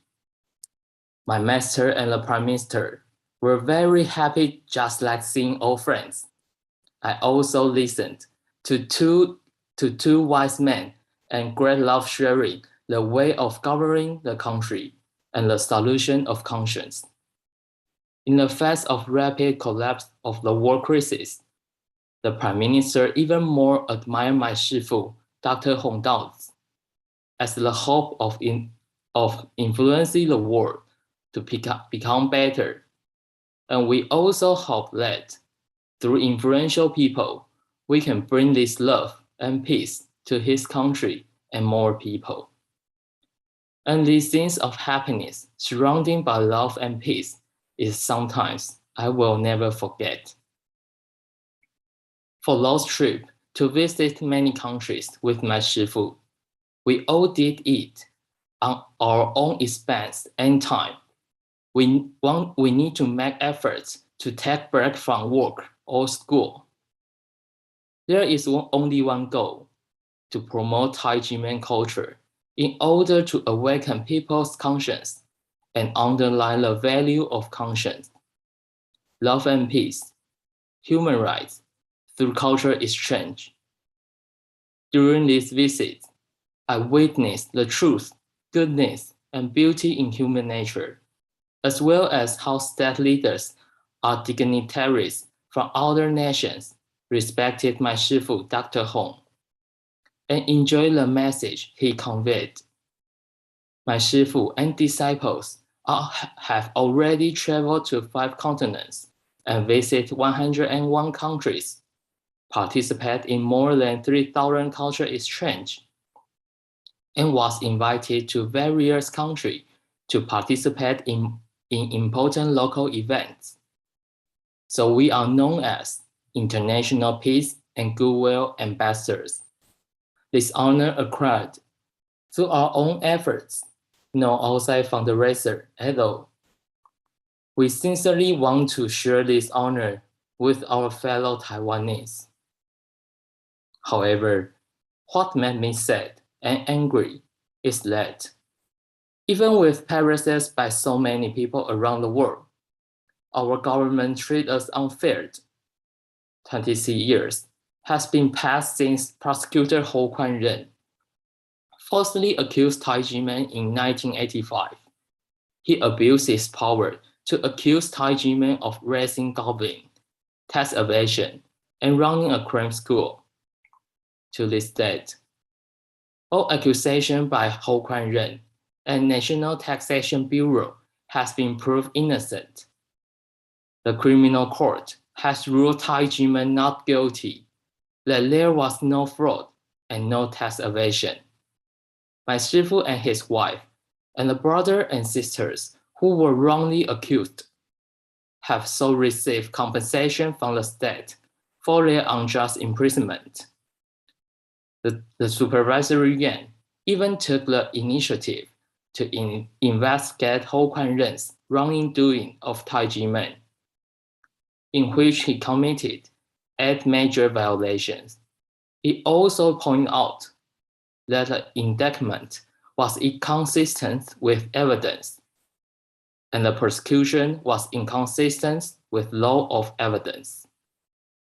The supervisory yuan also disclosed that the National Taxation Bureau committed 7 major violations. It lists the Taijiman case in the 3rd summary report on human rights protection work of session of the supervisory yuan, which indicate that the false cat created out of nothing should not have been prosecuted.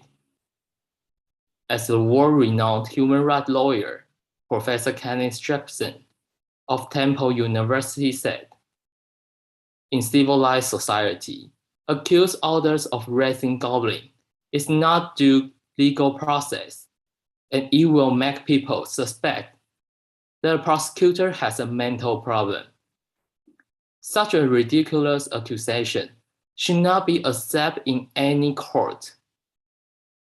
It has been delayed for 26 years and still cannot get justice today. It's not justice anymore. In the Taijiman false case, my Shifu was imprisoned for doing nothing wrong. My brother and sisters were all nice people, but they were threatened and prosecuted by rogue officials. For 26 years, perpetrators has been punished. No perpetrator has been punished, which shows there was a criminal structure of the legal system. A small number of illegal civil servants tramped on the legal system, but get promoted and receive monetary bonus. This is the injustice of government. and the judiciary, and it also like a tumor in the system. Taijimen has always insisted on defending the truth, but on August 21, 2020, the National Taxation Bureau and Administrative Enforcement Department illegally auction of real estate property owned by Taijimen, which were intended for practice and meeting in the future. It will not discourage and beat us, but make us see how Taiwanese government was kidnapped by rogue bureaucrats, how it hurt good citizens and wastes the resource that should be used in building the country and protecting the people, but used in fighting against good systems. It's full of injustice. Therefore, today on this important UN Day, I would like to appeal to everyone not to underestimate your own influence. We all keep in shouting out, we want human rights, but few of us have asked ourselves, what can we do to fight for human rights? Although we are not necessarily leaders of a movement, as long as we start to work together to speak out and tell the truth about human rights violation, we will definitely be able to uncover the hidden criminals who continue to corrupt human rights and persecute victims. Let jointly manifest justice and truth in the world and create a happy and beautiful future together. Finally, I want to express my gratitude to my Shifu, Dr. Huang. At an early age, I followed him to both witness the beauty of human nature and the evil of abused government officials. In the meantime, I'm also grateful to all of you elders who have been fighting for justice. Victims in the dark cannot glimpse the light at the end of the tunnel. Thanks to your efforts. Thank you very much. Thank you. Thank you, Mr. Tan.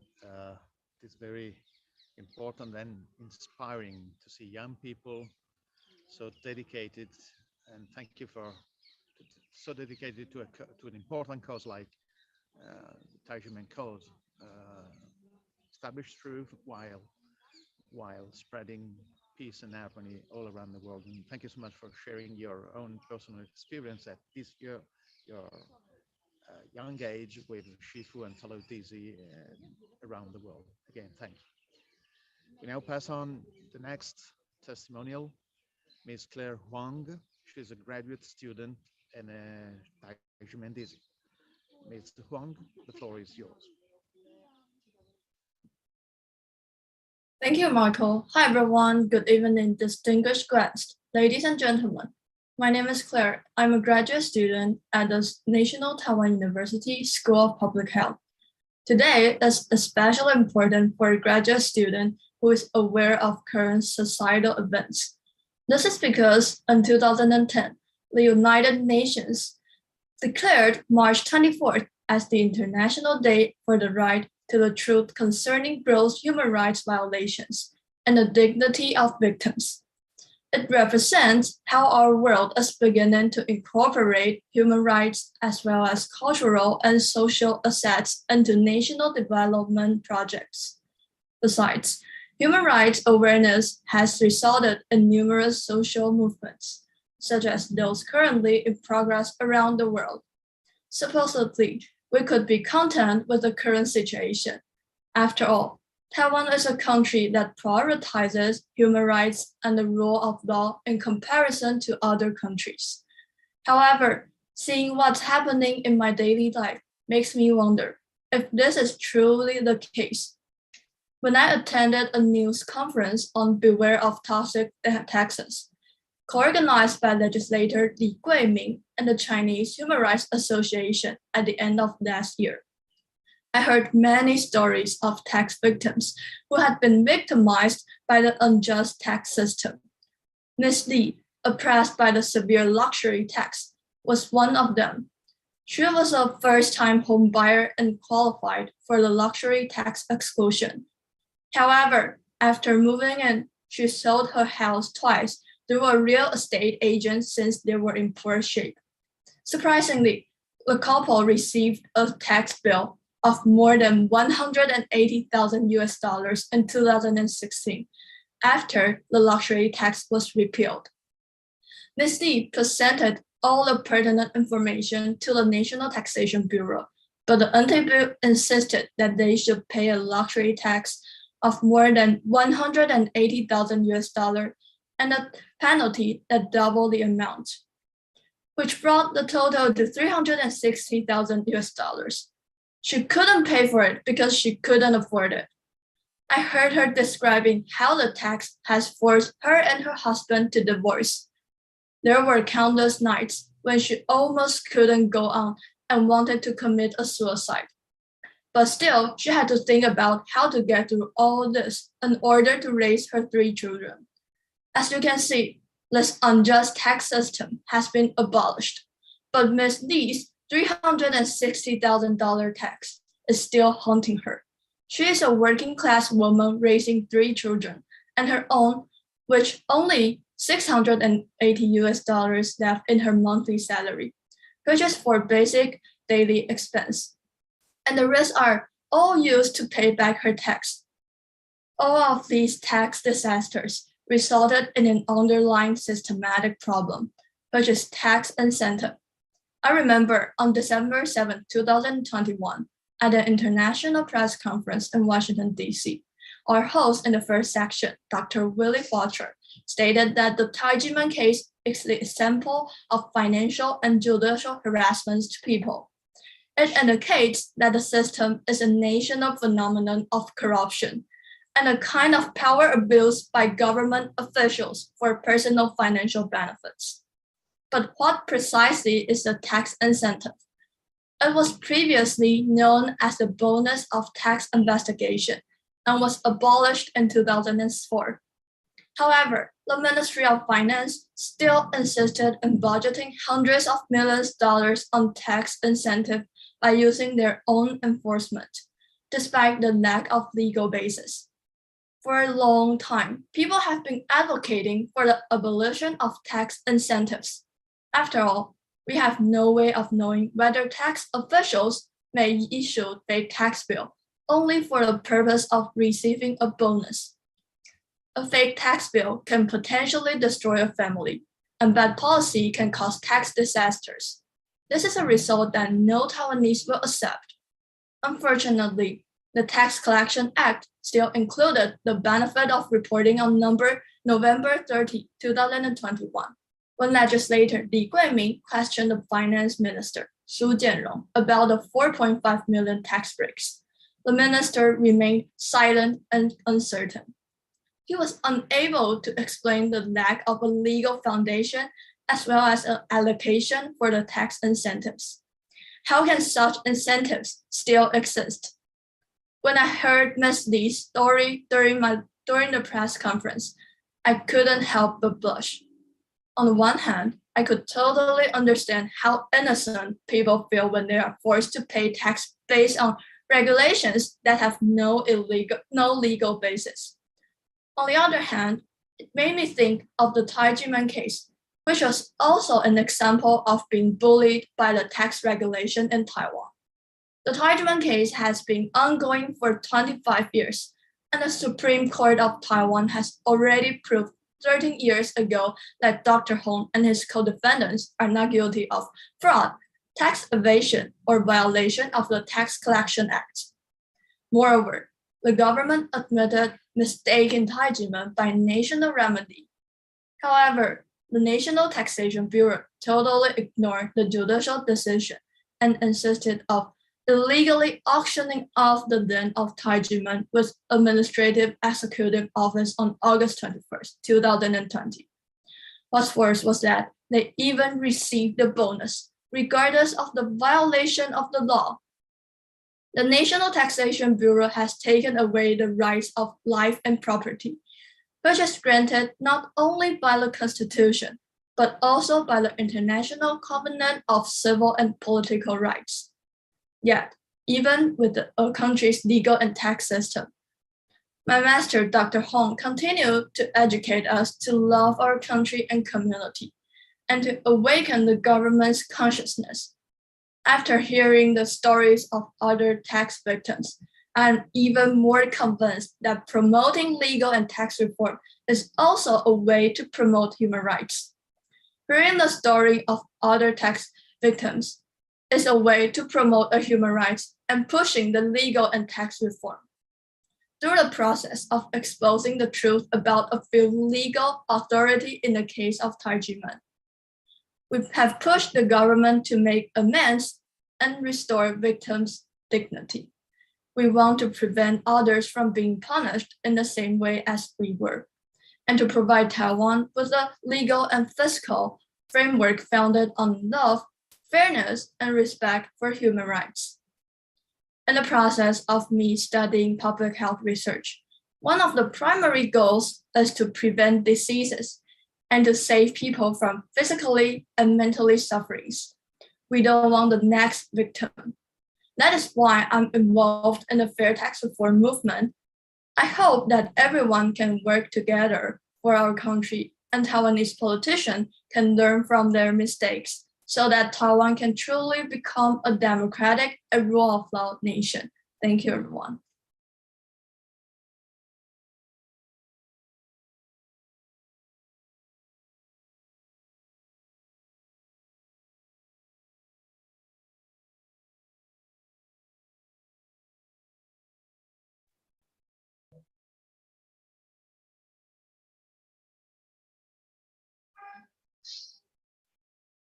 Marco, we cannot hear you.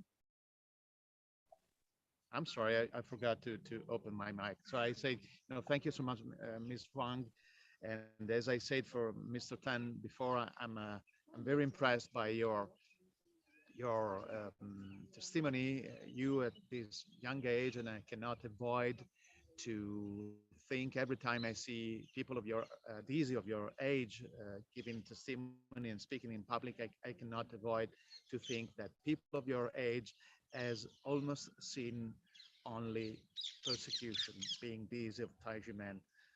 Persecution of Taijimen is going on since a quarter of a century, and again, people of your age maybe have seen nothing else than that, and it's very staggering, and it's incredible for a democratic country. We now have another Taijimen Dizi. She's an elementary school teacher. Her name is Miss Anna Chao, if my Chinese pronunciation is correct, and I'm giving her the floor. So, Mr. Chao, your turn. Thank you, Marco. Hello, everyone. I'm Anna. I'm a substitute elementary school teacher. In Taiwan, we promote a goal of moral education every month, and the central virtue for March is justice, which is closely related to today's topic. Today is a day in memory of Archbishop Romero, who was assassinated after denouncing violation of human rights of the most vulnerable populations and defending the principle of protecting lives, promoting human dignity, and opposition to all forms of violence. The UN Secretary General Antonio Guterres said, "We reaffirm and celebrate their dignity by acknowledging their experience, by renewing our commitment to justice and remedy for them, and by pledging to do everything in our power to prevent any recurrence of such crimes." I feel quite emotional about this statement. Justice and dignity often feel like abstract concepts, but for victims of human rights violations, these terms are no less urgent and real than bread. 4 generations of my family have been practicing Qigong at Tijimen. I was just a student when the Tijimen case happened, and now I'm a mother of 2 kids. I still remember that day when I was having lunch at school. I saw the news on TV with my classmates.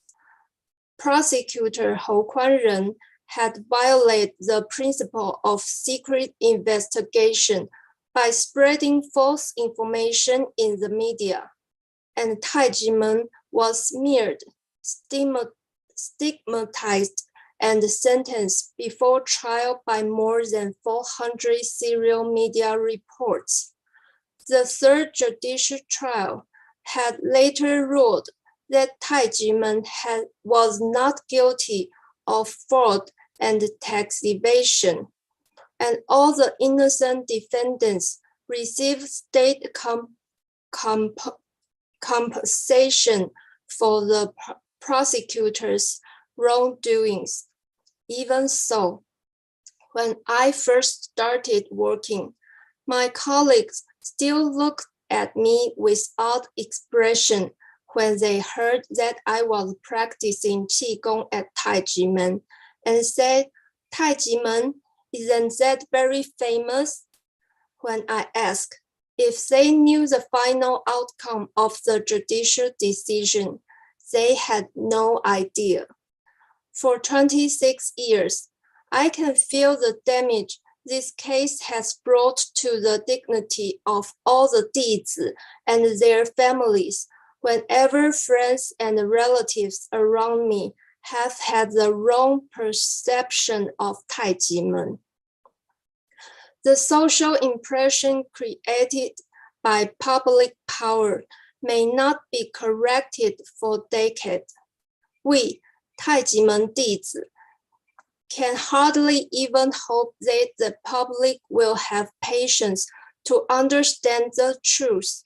When the public power failed to realize the nature that it is the people who entrust some of their rights for them to co-manage public affairs, and instead becomes a supremacy. What, as Marco, our moderator, once mentioned in the article, the day Humpty was defeated by Taijimen, will occur. Here's the quote. For a quarter of a century, Taijimen suffered the Humpty Dumpty-like tyranny over words perpetrated by some rogue bureaucrats. Not believing in truth and the power of words to have truthful meanings, they managed to persecute an entire spiritual movement for crime that, as court of law repeatedly said, it had never committed.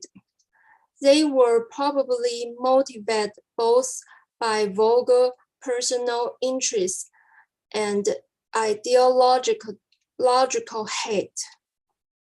Before the Taijimen case, I was convinced that government was the one that would protect the people, that the people should obey the law, and that justice will always prevail over evil. However, my knowledge and beliefs have been shattered again and again when I experienced the arrogance of public power.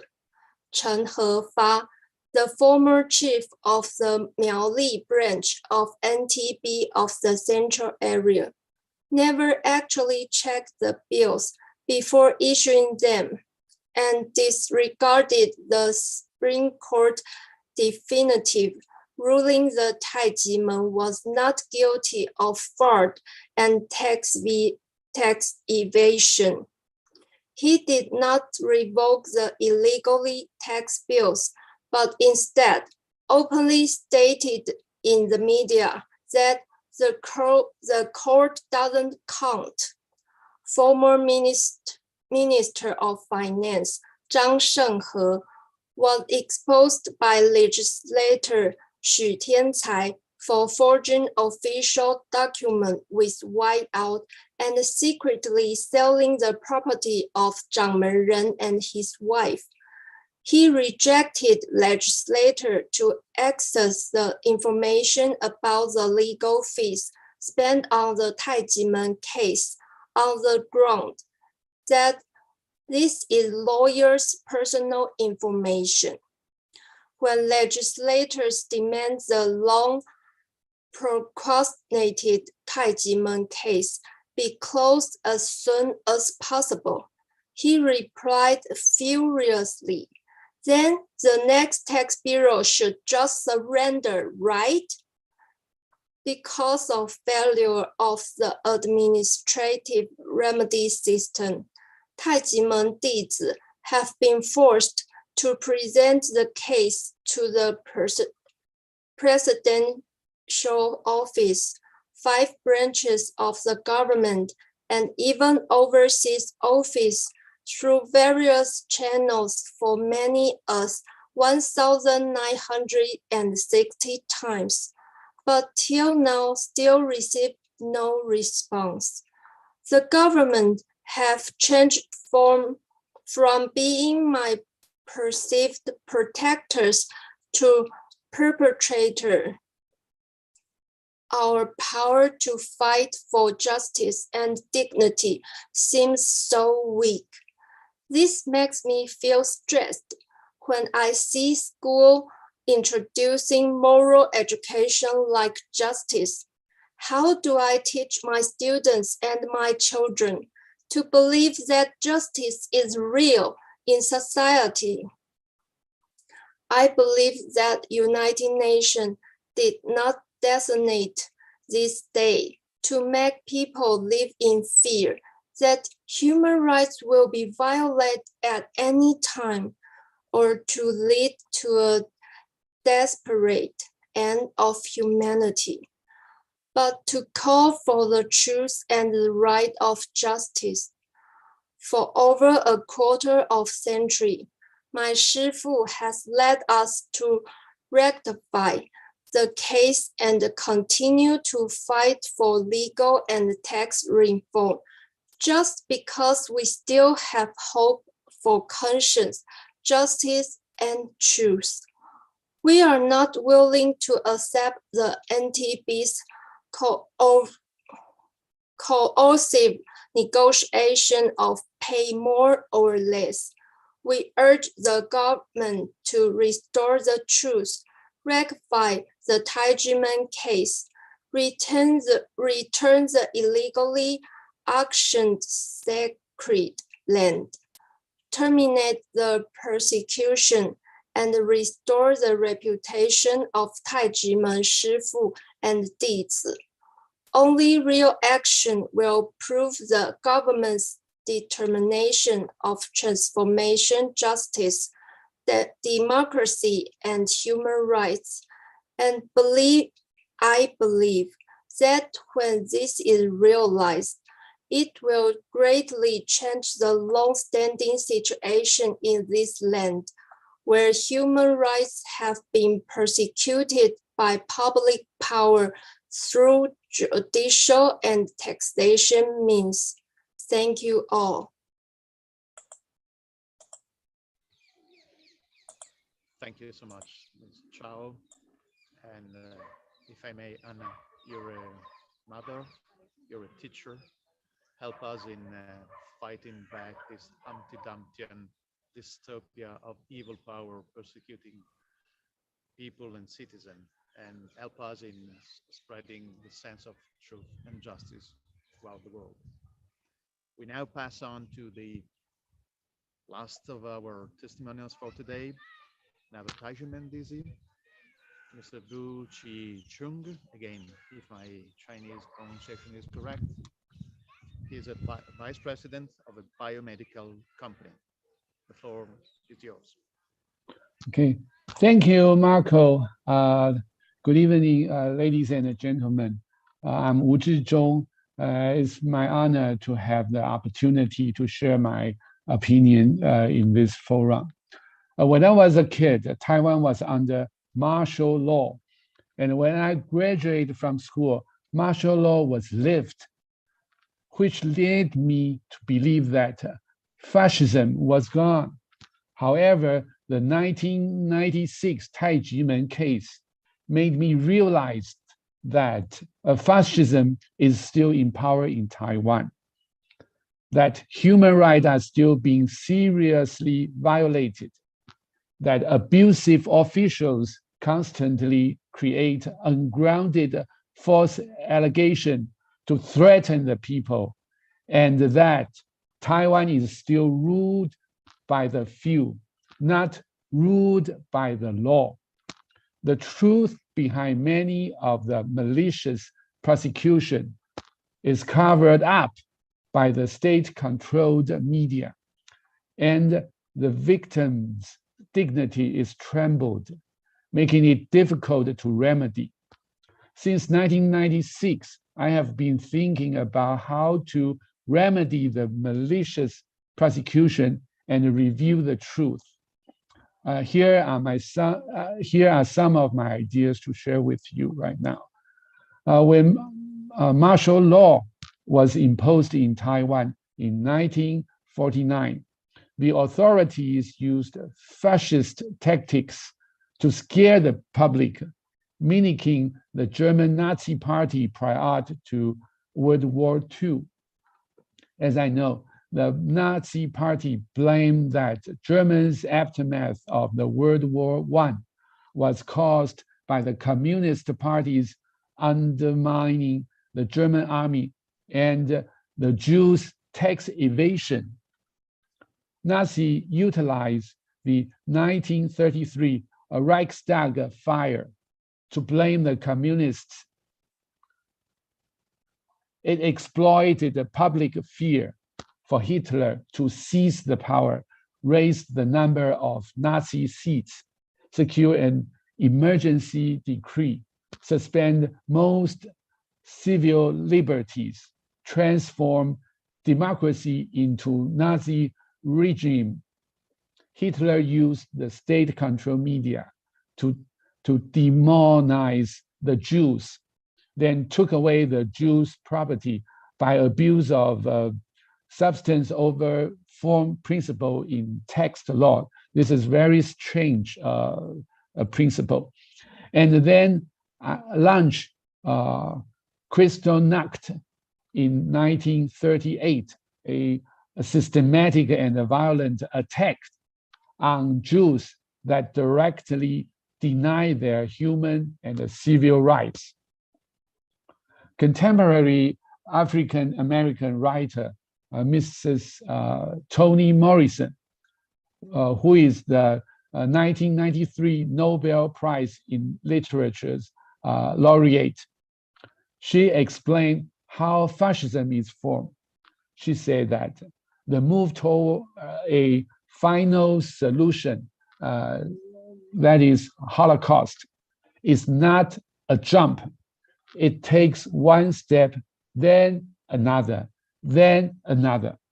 She laid out 10 steps for a society to move towards fascism. First step, construct an internal enemy as both focused and divergent. Second step, isolate and demonize that enemy by unleashing and protecting the utterance of overt and coded name calling and verbal abuse. Employ ad hominem attacks as legitimate charges against that enemy. The third step, enlist and create sources and distributors of information who are willing to reinforce the demonizing process because it is profitable, because it grants power, and because it works. The final step, 10 steps, maintain at all costs silence. This is terrible. The 1996 Taijimen case, which is quite similar to the Kristallnacht in 1938, fits perfectly into the 10 steps of fascism summarized by Mrs. Morrison. Prosecutor Hou Kuanren conducted a malicious accusation that claimed that Dr. Hou raised goblins and enticed completely irrelevant persons to form a so-called victim association to sue Dr. Hou and also Taijimen. Those lies were reviewed by 3 Control Yuan commissioners in 2002. Prosecutor Hou Kuanren's 8 major violations of the law were reported.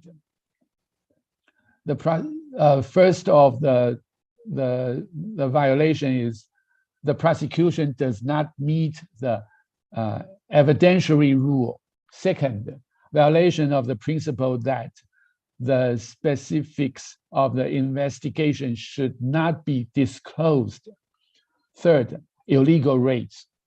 Fourth, illegal freezing of assets. Fifth, overstepping his authority. Sixth, case investigation in serious violation of scientific principles. Seventh, undermine the authority and the credibility of the judiciary. Eighth, seriously undermining the rights and the interests of the defendants. The Control Yuan referred Prosecutor Hou to the Ministry of Justice, demanding it to take strict disciplinary action against Hou. Later, the assertions of the so-called victim association were refuted during the trial. However, Prosecutor Hou Kuanren was not the only one who falsified the evidence. Prosecutor Hou also coerced Shi Yuesheng, a tax collector hired by National Taxation Bureau, NTB, to provide the false report without any actual investigation. Many years later, Shi Yuesheng had terminal cancer and restored his conscience. He took initiative to confess that he had falsified the report and detailed the case in a video, proving that the Taijimen text case was a fake from the beginning. Although the NTB knew that Shi Yuesheng's report was false, the NTB still used it to create a false tax case under the substance over form principle in Texas law, which is the very principle that Nazi did to the Jews, falsely accusing Dr. Hou of tax evasion and then seize his property. The Taipei District Court Judge Zhao Zirong comprehensively reviewed this case and found that all the evidence presented by Hou Kuanren was false. On September 25, 2003, he ruled that the 5 defendants in the criminal case were all innocent, followed with formally lifting the defendants' assets freezing in coordinates with the law on October 15, 2003, for the defendant to provide collaterals dictated by the Tax Collection Act to appeal to the administrative court. It was only then Dr. Hou realized that frozen assets had already been snatched up by the NTB of Taipei and the Administrative Enforcement Agency for auction. In order to cover up the procedure flaws, the NTB of Taipei used correction pen, is also called liquid paper, to change the date of the NTB's letter to the Administrative Enforcement Agency as to pretend not knowing about the court ruling. Such a forgery was again exposed in the court by the judge on the spot. The officials who are supposed to serve the public were able to use just one drop of liquid paper to confiscate the people's property and pocket part of the proceeds in the name of tax bonus. These officials are the villains that Morrison third step point out. With the tax bonus, the rogue officials did everything they could to prevent the fabricated case from being vindicated. This is blatant fascism in Taiwan. It's really fascism. To fight against fascism in Taiwan, one can see Martin Luther King Jr., the 1964 laureate of Nobel Prize in Peace. He wrote, "We will have to repent in this generation, not merely for the hateful words and the actions of the bad people, but for the appalling silence of the good people," in letter from a Birmingham jail. Hitler was able to steal and then dominate Germany because he first used fabricated case to seize power, then threatened the people, the public with fear. And the people were so scared that they could only remain silent, leading to the biggest global tragedy in history.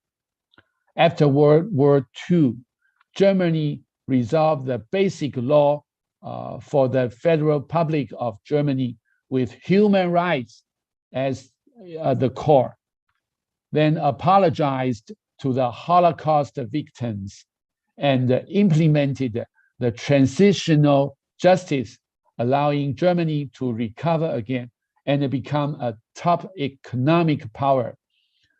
In contrast, in Taiwan in the 21st century, there are some government officials who have copied the Nazis' wicked tactics to bully the people. And there are some officials who have been tempted by tax bonus and have chosen to remain silent. Is this to steal democracy,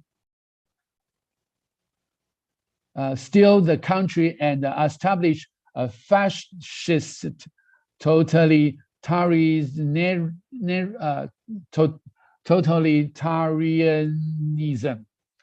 Is Taiwan going to be a Nazi-style totalitarian country in the future? No. Or do you want freedom and democracy? This is a responsibility that all people must share. I would like to call on everyone to stop being silent. We must be brave enough to call out government officials who had broken the law and abused their power, and loud enough to applaud those who stand up for justice. I would like to ask all the distinguished guests of this forum to help Taiwan fight against fascism, just as democracy countries around the world united to fight against fascism 80 years ago. And just as Taiwan and the world are united together to fight against the COVID-19 today. Soon, there will be justice everywhere in Taiwan and peace around the world. This is all my talk. Thank you, Willie, and thank you, all of you. Thank you.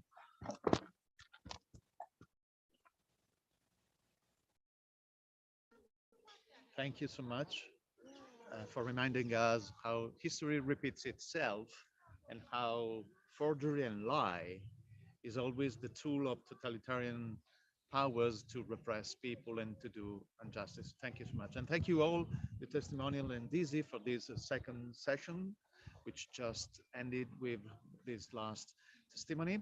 And let me just remind you that we saw a few minutes ago a video, Unbreakable Bonds. That was the first episode of a long series.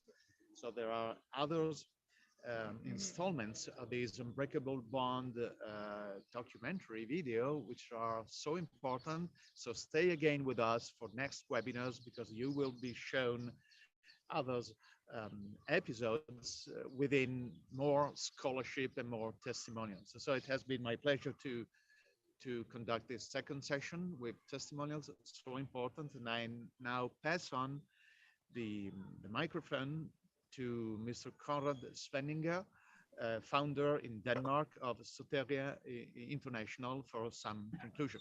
Thank you. Yes, thank you very much. It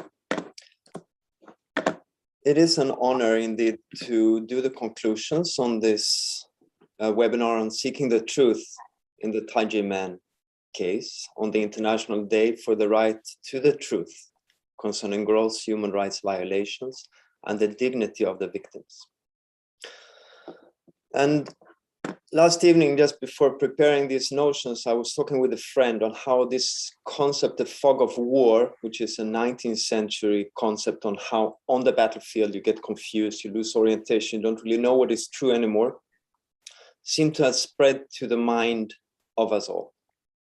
And some even claim that the mind is the new battlefield. And indeed, it is the field where regimes who perpetrate illegitimate, which they always are, human rights violations, try to justify them through slander, propaganda, and disinformation, as we see in so many other fields. And as we have known and hear, the truth is the first victim of war. We must also conclude that human rights violations is a war on civil society. And we can also see that as Taiji Men, as a school, as a spiritual movement, along with many others, the mind is also the place where we find peace and where we find truth and dignity. In his introduction, Mr. Willy Futri said that the truth is a starting point and the heart of human rights work. Dr. Introvigne continues to bring up a wonderful painting where time brings forth the naked truth from the well where it's been hiding or hidden. And now it takes the place of the else well-dressed lie. So in time, truth will prevail and bring auspicious times of peace and love, as was described also in this beautiful painting. And still, when she comes back, as was also shown in another painting, she can be furious with whips and wanting to really fight. That's also in this beautiful documentary or videos that you shown, the raging fire. It's needed. The truth needs to be fought for. If it's been hidden away for too long. And as Mr. Introvigne mentioned, the truth coming out of the hidden truth from the well has taken some time in the Taiji Men case. It was mentioned the year 2010, 2016, and then Mr. Introvigne himself has been instrumental in bringing this to the knowledge of many of us, including me, and through the Bitter Winter publication. Still, as he also points out, just because the truth is there doesn't mean that the lies cannot continue. It needs the action of courageous people who fight for this and to stand by it. And one of those are Daniela Bovolenta, who is an author of Bitter Winter, and today introduced the great news of a new platform, a new website, taijimencase.org, for the right to the truth regarding human rights violations and restoring the dignity of the victims. Congratulations to that work, and thank you for that work. I think we are all indebted to your work, your great work in Bitter Winter, and many of its contributors are with us to celebrate this day here today. More than 113 articles have been published during the 15 months on the Taijimen case. We heard how Bovolenta underlined the stereotypical character of persecutions through tax issues, where the fiscal technicalities easily obscure the factual human rights violations. But she also underlines how the voice of justice will not be silenced, but continue to call for the truth and dignity of the victims. And this new website, taijimencase.org, is a powerful, in its transparency, a powerful tool where both the chronology of the persecutions, as well as many of the very well formulated documents by experts, will be provided for all who claim take the chance to claim the truth about these violations. Attorney Francesco Curto from the Fedinsieme introduces the term tax persecution, good term, I would say, for the fiscal ways of operating suppression of unwanted movements in contemporary societies. Attorney Curto highlights how in the Asia-Pacific region, how this is marked by governmental human rights violations and even impunity for known perpetrators.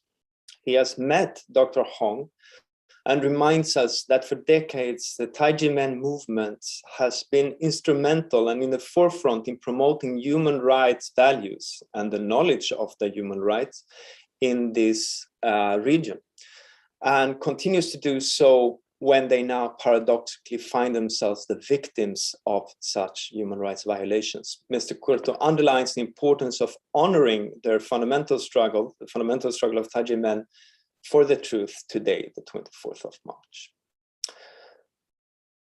Ms. Marco Respinti, the director in charge of Bitter Winter, then introduced the second part of our seminar, which in many ways is the more important, where for the right to know the truth and for the restoration of the dignity of its victims. So we had the possibility to hear 6 different testimonies that embody truth and dignity, bringing all the touching human nuances that characterize reality.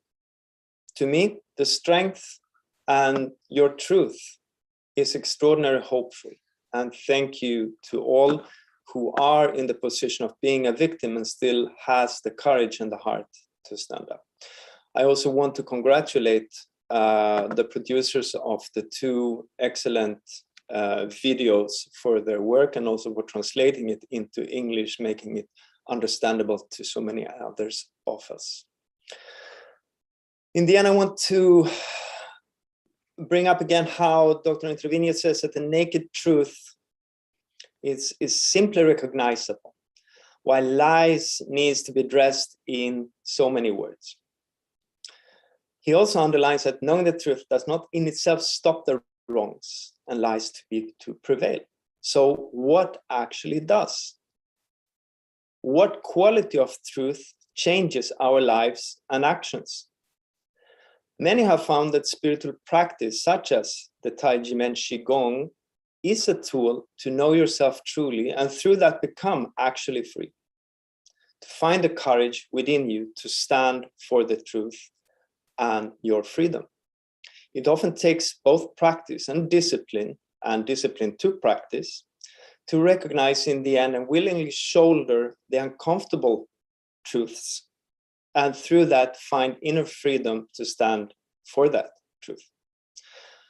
So it was brought up by several of these: "You shall know the truth, and the truth will set you free." As this is formulated, it is a promise. You shall know the truth, and it will set you free. And this encapsulates that promise that many of the spiritual schools have as their core. Let's remember, though, is that the ones hearing these says, but we don't need to be free. We are free. We are not slaves. And he says to them, anyone who trusts a lie is a slave. Anyone who is not seated in the ultimate truth is a slave. And Mahatma Gandhi, he named his civil rights movement Satyagraha. Satyagraha means holding on to the truth. And the simplicity, the nakedness of this truth attracted and engaged power enough to overthrow an empire. And the term Sat in Satyagraha means truth, but it also means beingness. It also means reality. Because reality, only the reality can actually be known. What is not real, what is false, can only be falsely believed. But in the end, the longing to know, which is deeply human, will bring us to the truth. And with that, I would like to thank very much all the organizers, all the speakers, and everyone who has listened in this day today for this celebration of the right to know the truth and the dignity of the victims. So thank you from my side. Thank you, Konrad, for wrapping up so brilliantly all the views, opinions and feelings that have been expressed throughout the 155 minutes, I think, of this webinar. And we are coming to the end of this event with last video. Thank you.